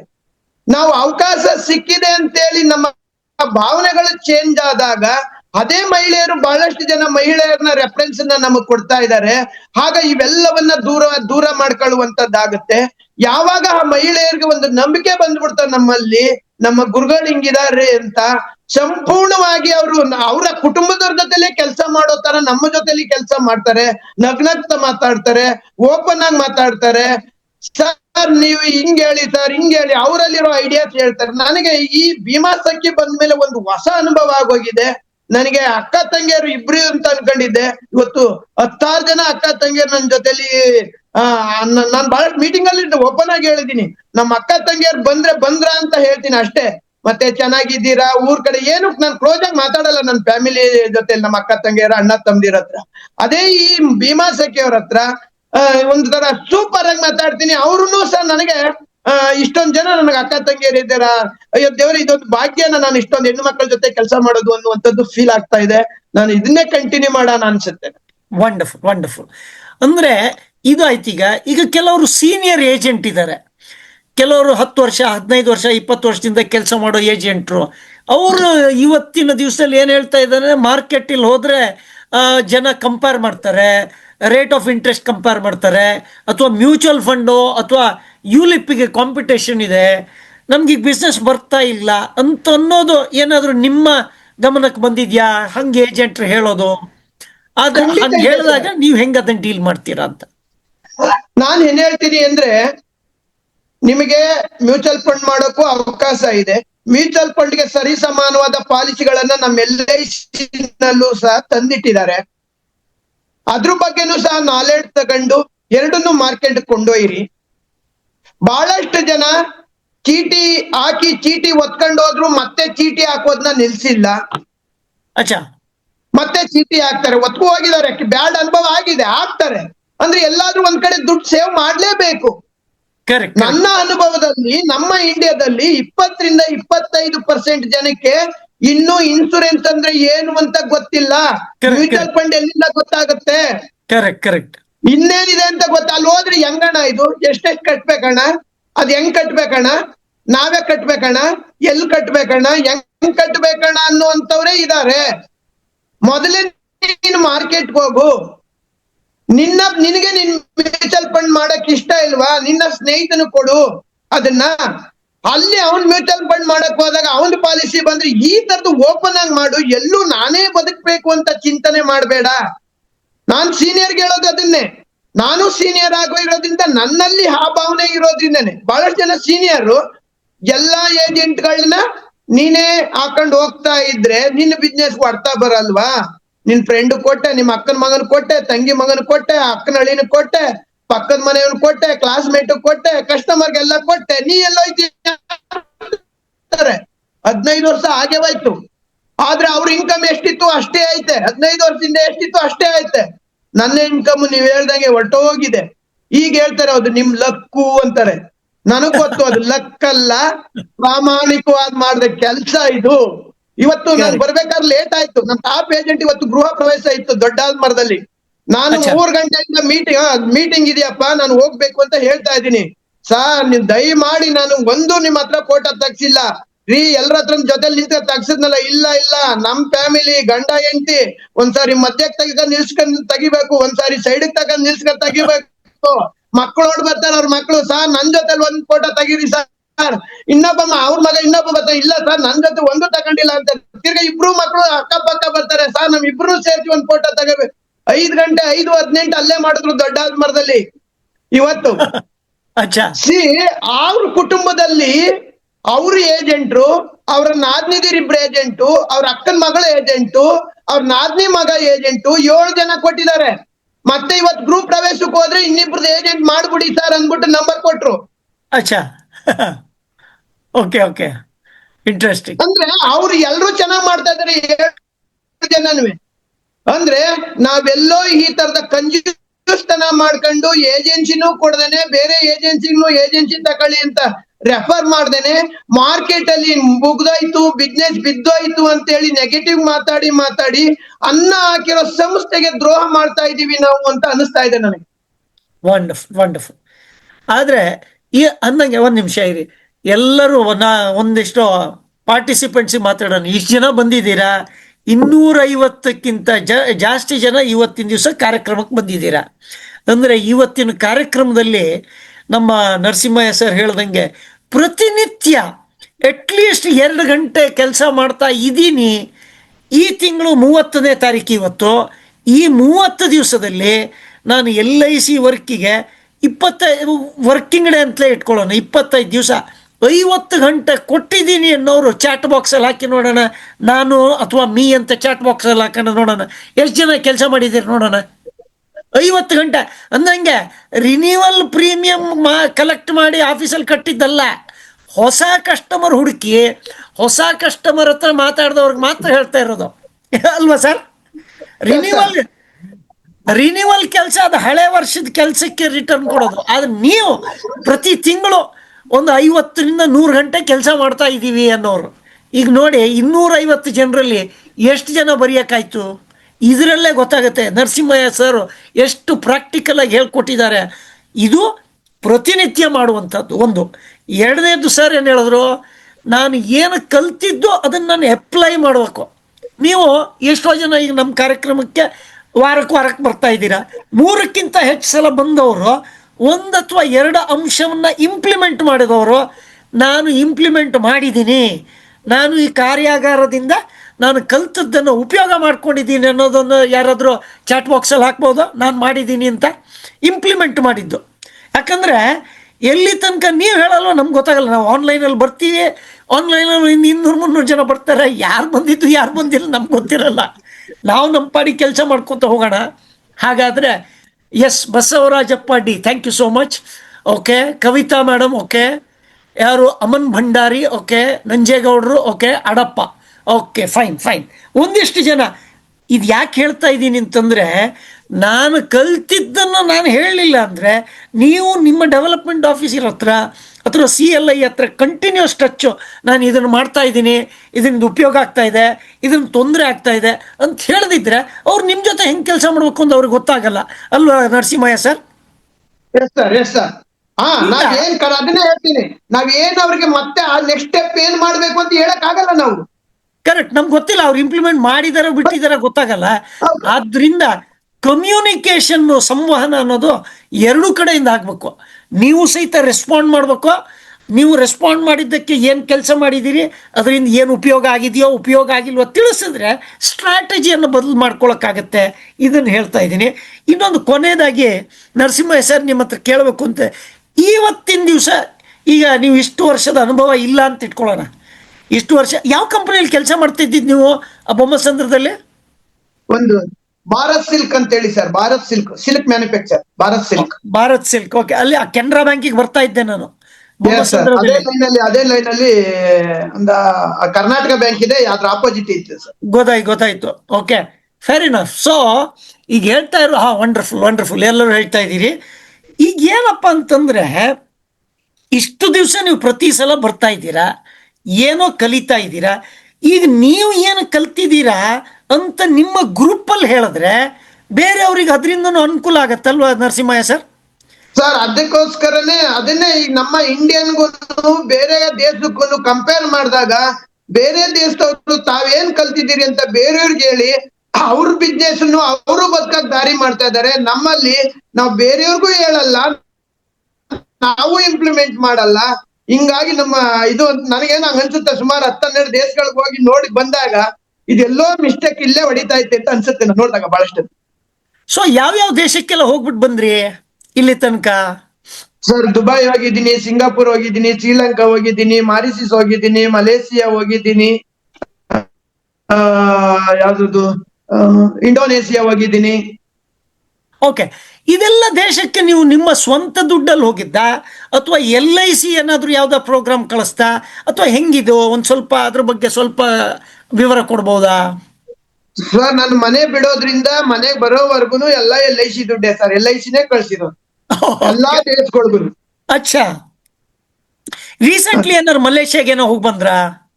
ಹೋಗಿದೆ ಸರ್, 1 year 2 year ಬ್ಯಾಕ್. ಈ ವರ್ಷ ನೀವಿತ್ತು, ನಾನು ಕ್ಯಾಶ್ ಆಪ್ಷನ್ ತಗೋಬಿಟ್ಟೆ. ಈ ವರ್ಷ ಮತ್ತೆ ಮಲೇಷಿಯಾಗೆ ಏನು ಹೋಗೋದು ಅಂತ ಹೇಳಿ ಮಾಡಿ.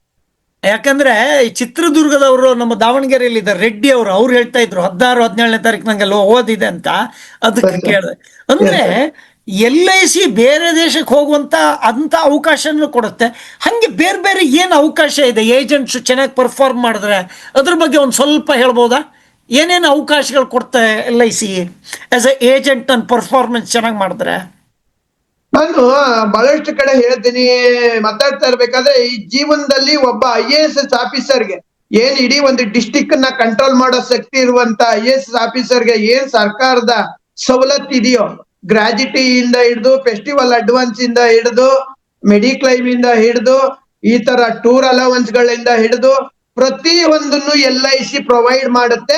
ಯಾವಾಗ ಅಂದ್ರೆ ಪ್ರಾಮಾಣಿಕವಾಗಿ ನಾವು ಕೆಲಸ ಮಾಡಿದಾಗ SSLCಲಿ 229 ತಗೊಂಡಿರುವಂತ ವ್ಯಕ್ತಿನೇ ಈ ಮಟ್ಟಕ್ಕೆ ತಗೊಂಡು ಹೋಗೋಕೆ LIC ಶಕ್ತಿ ಇದೆ ಅಂದ್ರೆ ಬಹಳಷ್ಟು ಜನ ಡಿಗ್ರಿ ಹೋಲ್ಡರ್ ಇದ್ದೀರಾ, ತುಂಬಾ ನಾಲೆಡ್ಜ್ ಇದ್ದೀರಾ.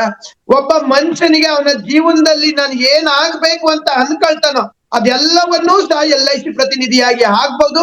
ಜೀವನದಲ್ಲಿ ಏನೇನ್ ಪಡ್ಕಬೇಕು ಅಂತ ಅನ್ಕೊಳ್ತಾನೋ ಅದೆಲ್ಲವನ್ನು LIC ಕೊಡಕ್ ಶಕ್ತಿ ಇದೆ, ಕೊಡ್ತಾ ಇದೆ. ಎಲ್ಲವನ್ನು ಪಡ್ಕೋಬಹುದು. ಅವನು ಅವ್ರವ್ರ ಲೆವೆಲ್ಗೆ ಅವರ ಕನಸು ಹೇಗಿರುತ್ತೆ ಆ ಲೆವೆಲ್ಗೆ ಪ್ರತಿಯೊಂದು LIC ನಲ್ಲಿ ಸಿಗುತ್ತೆ ಅಂತ. ಅವರವರ ಭಾವಕ್ಕೆ ಅವರವರ ಭಕುತಿಗೆ ಅದ್ರ ಪ್ರಕಾರ ರೆಸ್ಪಾನ್ಸ್ ಸಿಗುತ್ತೆ ಅಂತ ಹೇಳ್ತಿದ್ದೀರಾ. ವಂಡರ್ಫುಲ್.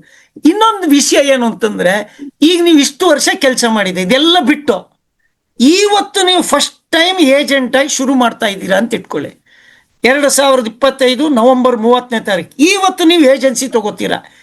ಇವತ್ತಿಂದ ಶುರು ಮಾಡಿದ್ರೆ ಅಥವಾ ನಿಮ್ಮ ಅನುಭವವನ್ನು ಹಿಂದಿಂದ ನೋಡ್ಕೊಂಡು ಬಂದ್ರೆ ನಿಮ್ಮಲ್ಲಿ ಏನು ಬದಲಾವಣೆ ಮಾಡ್ಕೋಬೇಕು ಅಂತಿದ್ದೀರಾ? ಇನ್ ದ ಸೆನ್ಸ್ 25 ವರ್ಷದಲ್ಲಿ ಸಾಕಷ್ಟು ಸಾಧಿಸಿದ್ದೀರಿ ನೀವು, ಆದರೆ ಇದೇ ನೀವು ಮತ್ತೊಮ್ಮೆ ಶುರು ಮಾಡಬೇಕಾದ್ರೆ ನಿಮ್ಮಲ್ಲಿ ಏನೇನು ಅಂಶಗಳನ್ನು ಇಂಪ್ರೂವ್ ಮಾಡ್ಕೋಬೇಕು ಅಂತಿದ್ದೀರಾ? ಅದ್ರ ಬಗ್ಗೆ ಒಂದು ಸ್ವಲ್ಪ ಹೇಳ್ಬೋದಾ?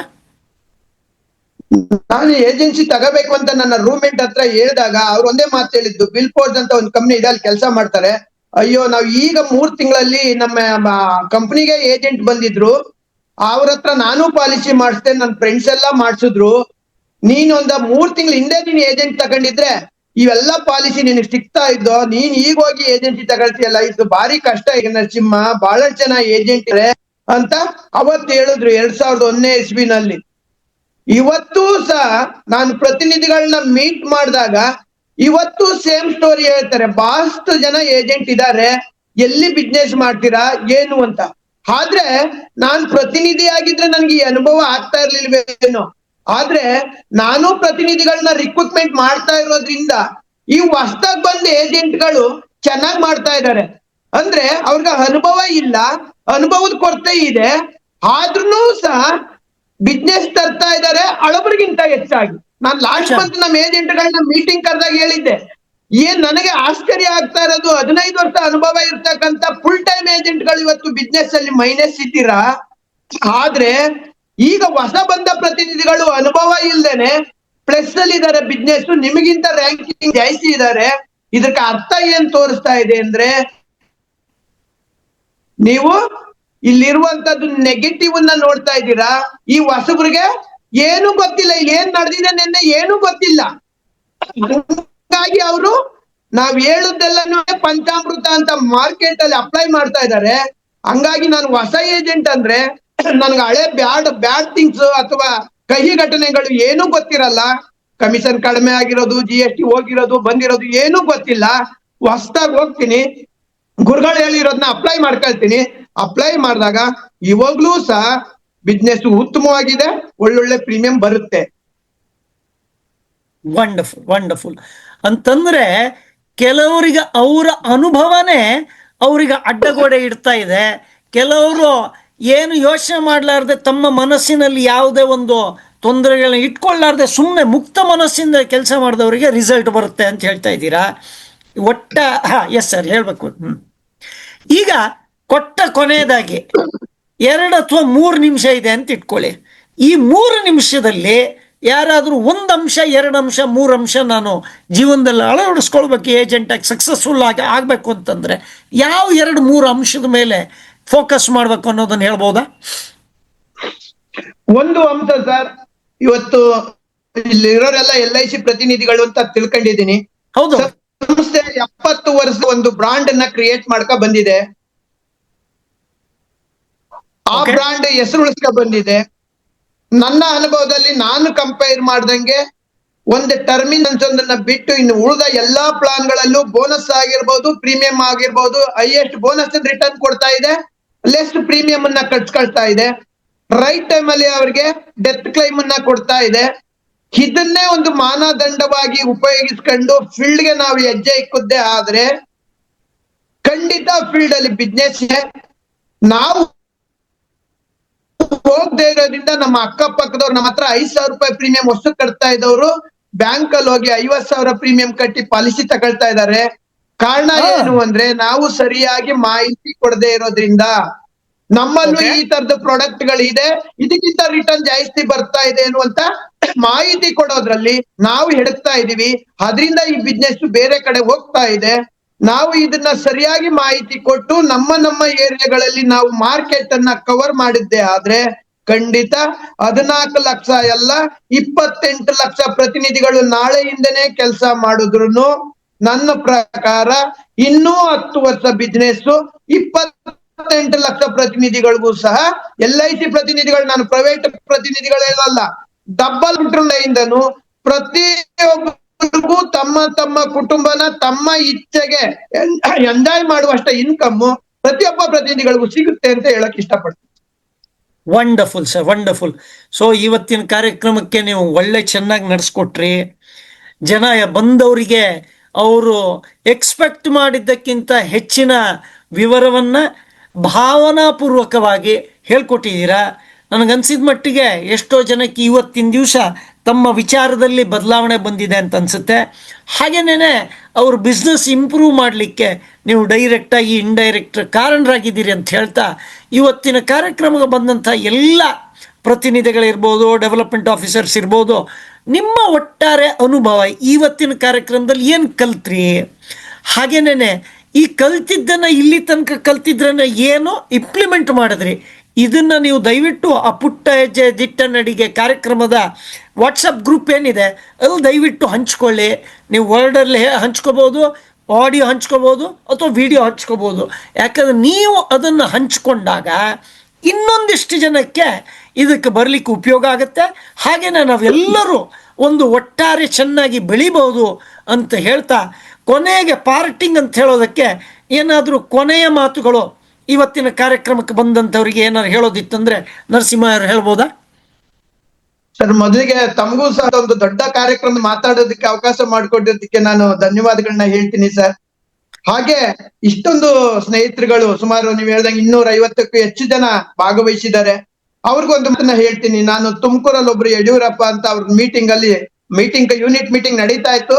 ನಾನು ಜನರಲ್ಲಿ ತುಮಕೂರು ಕಡೆ ಹೋದಾಗ ಅವ್ರಿಗೊಂದು ಫೋನ್ ಆಗ್ತಾ ಇದೆ. ಹಾಗೆ ಫೋನ್ ಹಾಕ್ದೆ, ಅಯ್ಯೋ ನೀವು ತುಮಕೂರ್ಗೆ ಬಂದಿದ್ದೀರಾ, ನಾನು ಯೂನಿಟ್ ಮೀಟಿಂಗ್ ರನ್ನಿಂಗ್ ಇದೆ ಅಂತ ಹೇಳಿ 1 ಗಂಟೆ ಆಗಿತ್ತು ಅವಾಗ ಮಧ್ಯಾಹ್ನ, ಬಂದ್ಬಿಡಿ ಅಂತ ಹೇಳಿದ್ರು. ಅಲ್ಲಿಗೆ ಹೋದೆ. ಅಣ್ಣ ಟೈಮ್ ಇಲ್ಲ, ಒಂದು 10 ನಿಮಿಷದಲ್ಲಿ ಏನಾದ್ರು ಒಂದು ಮೆಸೇಜ್ ಕೊಡ್ತೀರಾ ಅಂತ ಒಂದು 10 ನಿಮಿಷದಲ್ಲಿ ಮಾತಾಡ್ದೆ. ಅವ್ರ ಅಸಿಸ್ಟೆಂಟ್ ಒಬ್ರು ನೆಕ್ಸ್ಟ್ ಡೇ ಇಂದಾನೆ ಕೆಲಸ ಬಿಟ್ಟು ಫುಲ್ ಟೈಮ್ ಏಜೆಂಟ್ಸ್ ಮಾಡಿ ಸಕ್ಸಸ್ ಆಗ್ಬಿಟ್ಟಿದ್ದಾರೆ. ಅವ್ರು ಹೇಳ್ತಾ ಇದ್ರು, ಏನಪ್ಪ 10 ನಿಮಿಷ ಮಾತಾಡಿ ನನ್ನ ಏಜೆಂಟ್, ನನ್ನ ಅಸಿಸ್ಟೆಂಟ್ ಫುಲ್ ಟೈಮ್ ಮಾಡ್ಬಿಟ್ಟು ನನ್ಗೆ ಅಸಿಸ್ಟೆಂಟ್ ಇಲ್ದಂಗ್ ಮಾಡ್ದೆ ನೀನು ಅಂತ. ಖಂಡಿತ ಇದೊಂದೇ ಟರ್ನಿಂಗ್ ಪಾಯಿಂಟ್ ಅಂತ ತಿಳ್ಕೊಂಡು ತಾವೆಲ್ಲರೂ ಸಹ ನೀವ್ ಯಾವ್ದೇ ನಮ್ಮ ಏಜೆಂಟ್ ಹೇಳ್ತಾ ಇರ್ತೀನಿ, ಯಾವುದೇ ಕೆಲಸದಲ್ಲಿರಿ ಅದಕ್ಕಿಂತ ಹೆಚ್ಚಿಗೆ ದುಡಿಮೆಯನ್ನ ಇಲ್ಲಿ ದುಡಿಬಹುದು, ಅವಕಾಶ ಇದೆ. ಆತ್ಮವಿಶ್ವಾಸದಿಂದ ಹೆಜ್ಜೆ ಇಡಿ. ಏನ್ ನಿಮ್ ಗುರುಗಳು ಹೇಳ್ತಾರೆ ಅದನ್ನ ಕೇಳ್ಕೊಂಡು ನೀವು ಮುಂದೆ ಹೆಜ್ಜೆ ಹಾಕಿ. ನಾನು ಹೇಳ್ತಾ ಇರ್ತೀನಿ, ಕೋಟಿ ಕೋಟಿ ದೇವತೆಗಳಿದ್ದಾರೆ, ಆದ್ರೆ ನಿಮಗೆ ದೇವತೆ ನಿನ್ನ ಮನೆ ದೇವ್ರು ಮಾತ್ರ. ಅವ್ರಿಗೆ ಒಂದು ಗಂಧ ಕಡ್ಡಿ ಹಚ್ಚಿ ನಿನ್ನ ಕೆಲಸ ಸ್ಟಾರ್ಟ್ ಮಾಡಿ. ನಾನು ಅದೇ ಕೆಲಸ ಮಾಡ್ತಾ ಇದ್ದೀನಿ. ದೇವ್ರು ನಾನು ಕೇಳಿದ್ದನ್ ಮಾತ್ರ ಕೊಟ್ಟಿದ್ರೆ ನನಗೆ ಇಷ್ಟೊಂದು ಹೆಮ್ಮೆ ಆಗ್ತಾ ಇರ್ಲಿಲ್ಲ. ಅದೆಷ್ಟೆಷ್ಟೋ ಕೊಟ್ಟಿದ್ದಾನೆ. ಹಂಗಾಗಿ ಎಲ್ಲೂ ಒಂದೇ ಒಂದಿನ ದೇವ್ರೆ ನನಗೆ ಇದು ಕೊಟ್ಟಿಲ್ಲ ಅಂತ ನಾನು ಕೇಳೋದನ್ನ 15 ವರ್ಷದ ಹಿಂದೆನೆ ನಿಲ್ಸ್ಬಿಟ್ಟೆ. ನೀನ್ ಕೊಟ್ಟಿರೋದಕ್ಕೆ ಆ ಋಣ ತೀರ್ಸೋದಕ್ಕೋಸ್ಕರ ನಾನು ಕೆಲಸ ಮಾಡ್ತಾ ಇದ್ದೀನಿ ತಂದೆ ಅಂತ ಪ್ರತಿದಿನ ಹೆಜ್ಜೆ ಹೇಳ್ತೀನಿ. ಆ ಋಣ ತೀರಿಸ್ತಾ ಇದ್ದೀನಿ. ಆದ್ರೆ ಆ ಋಣ ತೀರ್ಸಕ್ ಹೋದಾಗ ಪ್ರತಿ ವರ್ಷ ನನ್ನ ಇನ್ಕಮ್ ಇನ್ಕ್ರೀಸ್ ಆಗ್ತಾನೆ ಹೋಗ್ತಾ ಇದೆ. ನಾನೇನ್ ಅನ್ಕೊಂಡೆ, ದೇವ್ರು ಕೊಟ್ಟಿರೋದ್ ಋಣ ತೀರ್ಸಕ್ ಬರ್ತಾ ಇದ್ದೀನಿ ಅಂದ್ರೆ, ಅಯ್ಯೋ ನಿನ್ನ ಶ್ರಮಕ್ಕೆ ಮತ್ತಷ್ಟು ಫಲ ನಾನ್ ಕೊಡ್ಬೇಕು ಅಂತ ಹೇಳಿ ದೇವ್ರು ಕೊಡ್ತಾ ಹೋಗ್ತಾ ಇದ್ದಾನೆ. ಇದು ನನ್ನೊಬ್ಬನಿಗಲ್ಲ, ಪ್ರತಿಯೊಬ್ಬರಿಗೂ ಈ ಸಂಸ್ಥೆನಲ್ಲಿ ಅವಕಾಶ ಇದೆ. ಪ್ರಾಮಾಣಿಕವಾಗಿ ಮಾಡಿ, ಪ್ರಾಮಾಣಿಕವಾಗಿ ಪಾಲಿಸಿ ಸೇಲ್ ಮಾಡಿ, ಸುಳ್ಳು ಹೇಳಿ ಸೇಲ್ ಮಾಡಿ ಲಾಭ ಮಾಡುವಂತದ್ದು ಏನು ಇಲ್ಲ. ಪ್ರಾಮಾಣಿಕವಾಗಿ ಸೇಲ್ ಮಾಡಿದ್ರು ಪ್ರತಿಯೊಬ್ಬರಿಗೂ ಜೀವನ ಕಟ್ಕೊಳ್ಳೋದಿಕ್ಕೆ ಇಲ್ಲಿ ದಾರಿ ಇದೆ ಅಂತ ಹೇಳ್ತಾ ಇಡೀ ರಾಜ್ಯದ ಎಲ್ಲಾ ಪ್ರತಿನಿಧಿಗಳು ಹೇಳೋದಿಕ್ಕೆ ಇಷ್ಟಪಡ್ತೀನಿ. ಹಾಗೂ ಎಲ್ಲರೂ ಸಮಾಧಾನವಾಗಿ ಕೇಳಿದ್ದಕ್ಕೆ ನಿಮ್ಗೂ ಕೂಡ ನನ್ನ ವೈಯಕ್ತಿಕವಾಗಿ ನನ್ನ ಸಾರ್ ಕಡೆಯಿಂದ ಧನ್ಯವಾದ ತಿಳಿಸ್ತೀನಿ. Thank you very much. Thank you so much. ಎಲ್ಲರ ವಿಮಾ ಕಾರ್ಯಕರ್ತರಿಗೆ, ಪ್ರತಿನಿಧಿಗಳಾಗಿರ್ಬೋದು, ಡೆವಲಪ್ಮೆಂಟ್ ಆಫೀಸರ್ ಆಗಿರ್ಬೋದು, ನಿಮಗೂ ಸಹ ನರಸಿಂಹಯ್ಯ ಸರ್ ಥರ ಯಾರಾದರೂ ಒಳ್ಳೆ ಸ್ಪೀಕರ್ ಇದ್ದಾರೆ, ಅವರು ಒಳ್ಳೆಯದಾಗಿ ನಿಮಗೆ ಗೈಡೆನ್ಸ್ ಕೊಡ್ತಾರೆ ಅಂತ ಅನಿಸಿದ್ರೆ ದಯವಿಟ್ಟು ವಾಟ್ಸಪ್ ಚಾಟಲ್ಲಿ ಹಾಕಿ ಇಂಥವ್ರಿಗೆ ಮೀಟ್ ಮಾಡಿ, ಇಂಥವ್ರಿಗೆ ಕನೆಕ್ಟ್ ಮಾಡಿ ಅಂತ. ಹಾಗೆಯೇ ನಮ್ಮ ನಂಬರನ್ನು ಅವ್ರಿಗೆ ಶೇರ್ ಮಾಡಿ. ಹಾಗಾಗಿ ಎಲ್ಲ ಒಂದು ಕಮ್ಯುನಿಟಿ ಡೆವಲಪ್ ಆಗಲಿ, ಮತ್ತೆ ಮುಂದಿನ ವಾರ, ಮುಂದಿನ ಸಂಡೇ ಎಲ್ಲರೂ ವೀಕ್ ಎಂಡ್ ಅನ್ನೋದನ್ನು ಸೆಲೆಬ್ರೇಟ್ ಮಾಡಿದ್ರೆ ನಾವು ನ್ಯೂ ಬಿಗಿನಿಂಗ್, ಹೊಸ ಅಧ್ಯಾಯವನ್ನು ಪ್ರತಿ ಆದಿತ್ಯವಾರ ಶುರು ಮಾಡೋಣ. ನರಸಿಂಹಯ್ಯ ಸರಿಗೆ ಒಳ್ಳೆಯ ಚಪ್ಪಾಳೆ ಮೂಲಕ ಥ್ಯಾಂಕ್ ಯು ಹೇಳೋದ್ರ ಮುಖಾಂತರ ಇವತ್ತಿನ ಕಾರ್ಯಕ್ರಮ ಕೊನೆಗೊಳಿಸ್ಕೊಳ್ಳೋಣ. ಇವತ್ತಿನ ಇಷ್ಟು ಬ್ಯುಸಿ ಶೆಡ್ಯೂಲಲ್ಲೂ ಸಹಿತ ಬಂದ್ಬಿಟ್ಟು ನೀವು ಇಷ್ಟೊಂದು ಸೇವೆ ಮಾಡಿದ್ದೀರಾ. ಧನ್ಯವಾದಗಳು Narasimhaiah sir. Really appreciate from the bottom of the heart. Thank you so much sir. ಮತ್ತೆ ಸಿಗೋಣ. Thank you so much. Thank you. ಇನ್ನೊಂದು 2 ನಿಮಿಷ ಬಿಟ್ಟು ಕ್ಲೋಸ್ ಮಾಡ್ತಾ ಇದ್ದೀನಿ. ಕ್ಲೋಸ್ ಮಾಡೋಣ ಸರ್. ನೀವು ವಿಡಿಯೋ ಕ್ಲೋಸ್ ಮಾಡ್ಬೋದು, ಆಡಿಯೋ ವಿಡಿಯೋ.